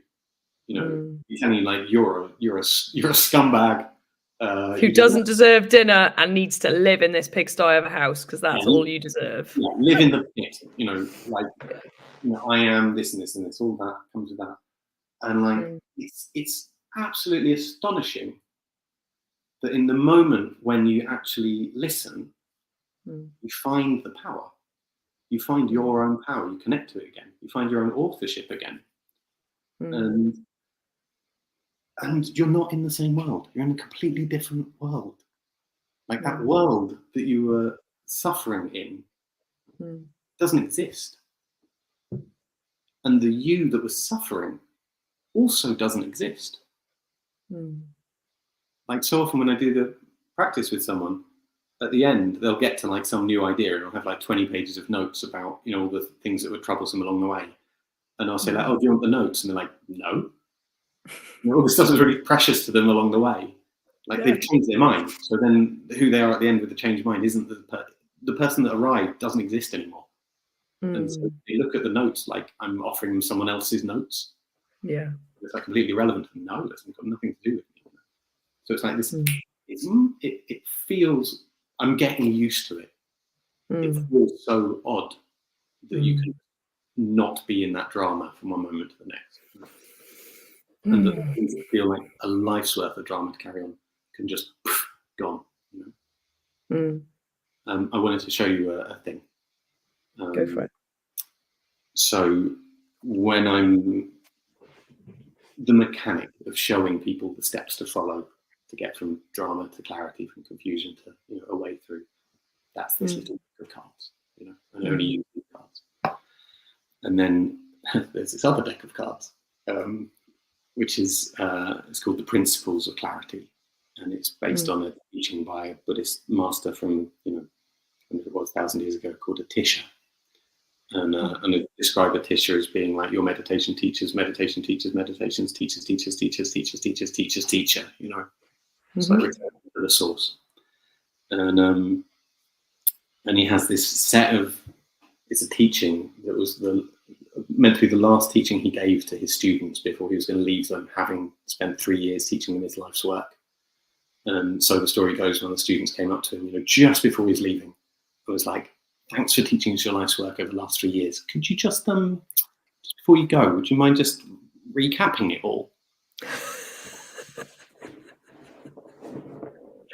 And like, because he's a Buddhist master, he doesn't say like, what? He's like, how wonderful, of course. Like, oh my God, I love teaching this stuff. Let me teach all of that to you again right now. And so it's basically a page of teaching. It's not a big thing. I went through and rewrote it as very simple one-liners in normal English. And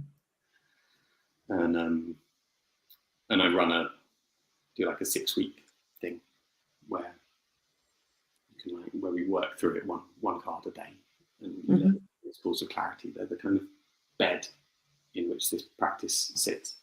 And so many of these cards you would read and be like, oh, fuck you. Like, they're not my ideas, Sue. It's not me. But they start off really simple. Like the first one is, until you know how to be clear, rely on those who do. Number 2, until you're clear about everything, listen to those who are. Number 3, don't just learn how, but actually do what is needed to become clear. And then nice friendly ones, like find places that make it easier to be clear and spend your time there. Slightly more challenging, distractions make it harder to be clear, avoid distractions. And then the one I was going to share with you from what we've just been talking about. Number 10. where like I read it and I'm like, come on, really? This is number 10. If you devote yourself wholeheartedly to being clear, you will feel the benefits immediately. If you devote yourself wholeheartedly to being clear, you will feel the benefits immediately. And I read it and I'm like, yeah, no. You're in the thick of the drama. You're like, the only way out of this drama is 20 grand. Like the only way out of this drama is finding like 5 of these and like setting up a new venture with these people. The only way out of this drama is like, no, this relationship has to change. And like, I need to tell them, they need to find out, we need to have so much plan that feels non-negotiable. The idea in that moment that I could feel the benefits immediately, like without leaving the room, without talking to anyone else, but just by devoting myself wholeheartedly to being clear. Are you kidding? But how much of an investment does the card ask for? Like it asks for like a moment's investment, because it's like to test this, you only need immediately level of time. It's not saying like, if you devote yourself wholeheartedly to being clear, let me tell you in a year, things will feel a bit better. It says immediately. And so it says if you're in that moment where the plane is in the nosedive and you're going to hit the mountain, like only like turn your attention from the drama to the clarity. Like stop investing in the woods and start investing in the path. And the way you do that is by turning your attention away from trying to think through it. And turning your attention to listening in for what's needed here and now. Turn your attention away from theory into practice. And then the promise is, if you devote yourself wholeheartedly to being clear, you will feel the benefits immediately. And you do. Well, when I sat with you on that brunch, that was for sure what happened, right? It's like, I hadn't told anyone, right, I'm stopping working evenings, I'm not doing the Money Mastermind course. The benefits were immediate of like, oh, thank fuck for that. Because the pain isn't out there in the world. The pain is here. And the pain is here in the gap between what you're doing and what you need. And doing it isn't out there in the world. Doing is in here as well. That's where all the doing happenings on the inside. And so all that happened in that moment in the brunch is a thing inside you where there was a gap between the doing that was happening inside you and the needing that was happening inside you. This is all internal, all in you. All that happened was that gap went from like, ow, to okay. And then that changes everything, because you're not trying to walk around the world with an ow, which is tricky. And you start walking around the world with an okay.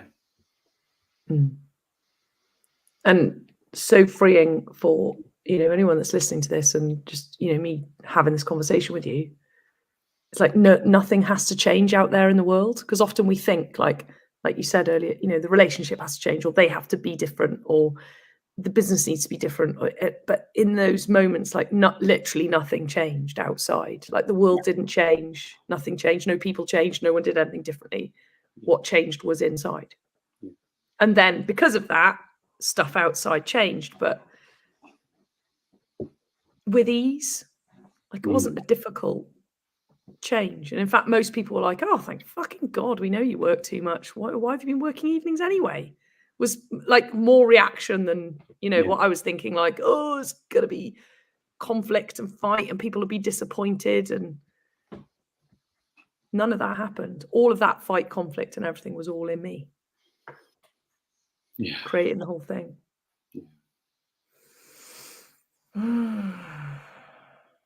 We've done 3 hours, Charlie, and it felt like 5 minutes.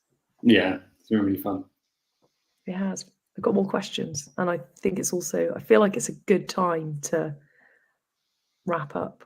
Like, there's so many questions I have for you about how do we apply this to parenting? How do we do this here? How do we do this here? So, you know, and whether you'll do that publicly on a podcast or we'll have a chat, we'll see. But it feels like a good time to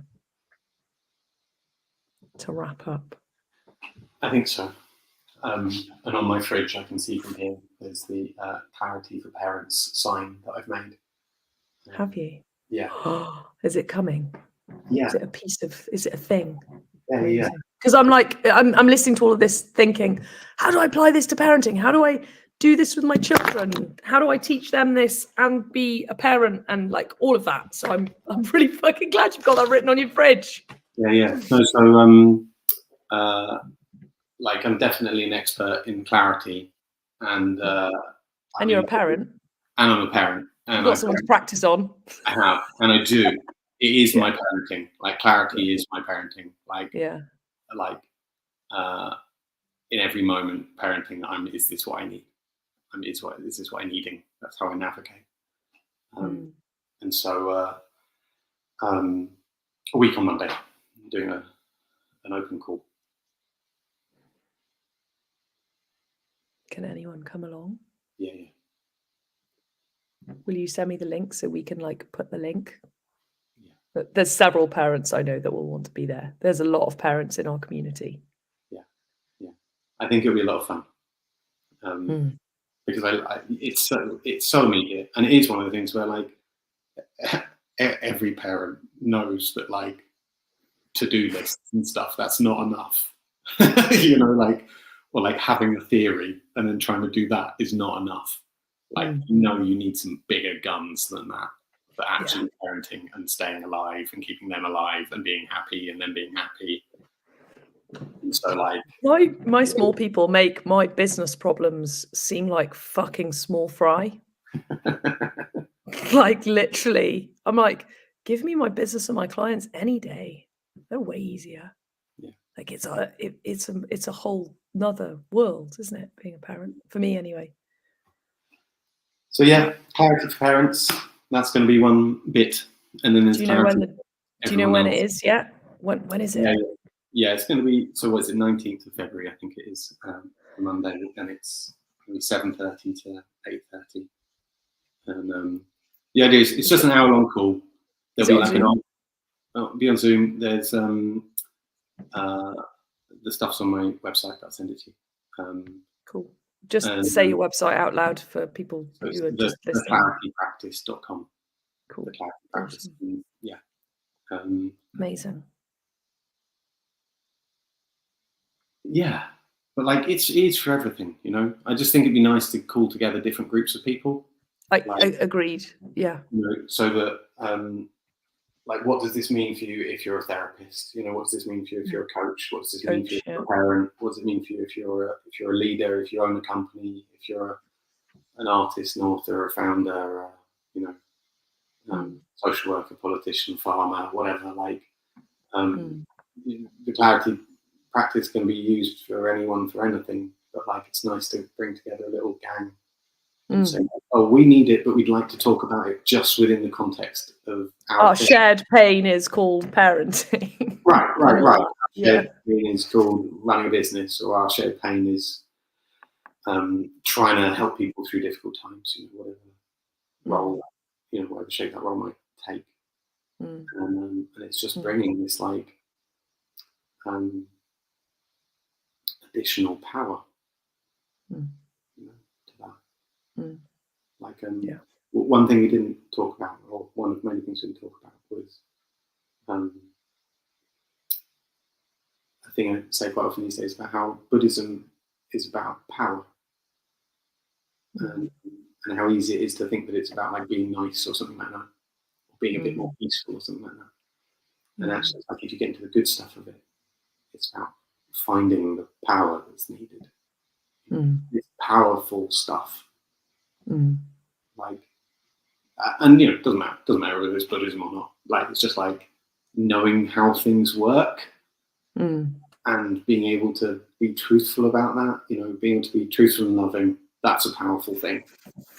And it's a lot more powerful than like, here's 7 hints for leadership or something, which are, sort of great and fine, but like actually being very clear and connected and in touch with how things work and being able to listen to what's happening here and now. Like that's the powerful thing.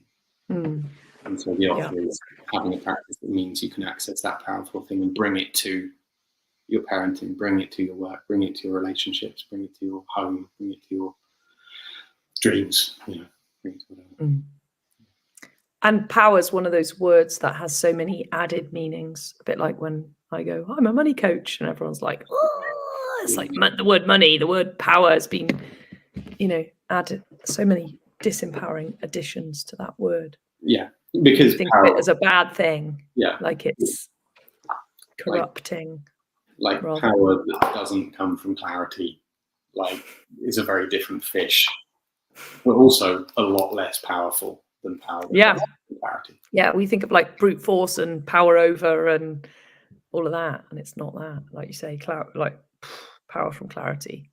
That's like superpower. Yeah.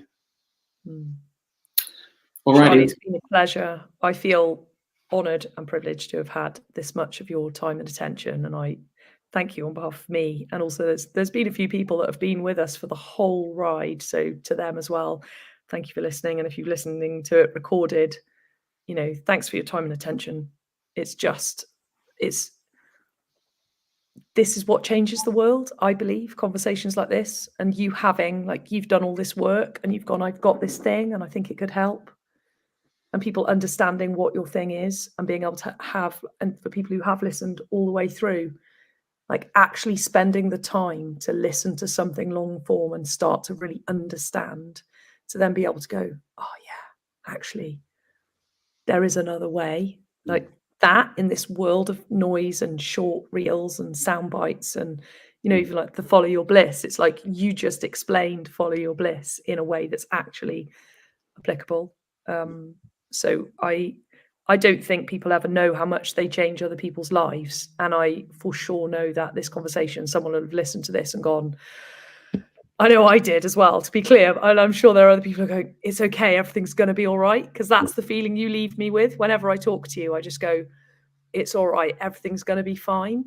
And to be able to give that to people in this world, the way, like what we're dealing with on a world level at the moment is just, I think, the biggest gift that anyone could give. So I thank you from every part of my being for being you and for being here. And look forward to more. And thanks everyone for listening. Thank you, man. Thank you for your beautiful, beautiful hosting. It's a real gift. And it's just so nice to be able to speak really freely and feel really comfortable. And it's a pleasure. You're welcome. Thanks, Charlie. Bye, everybody. Bye-bye.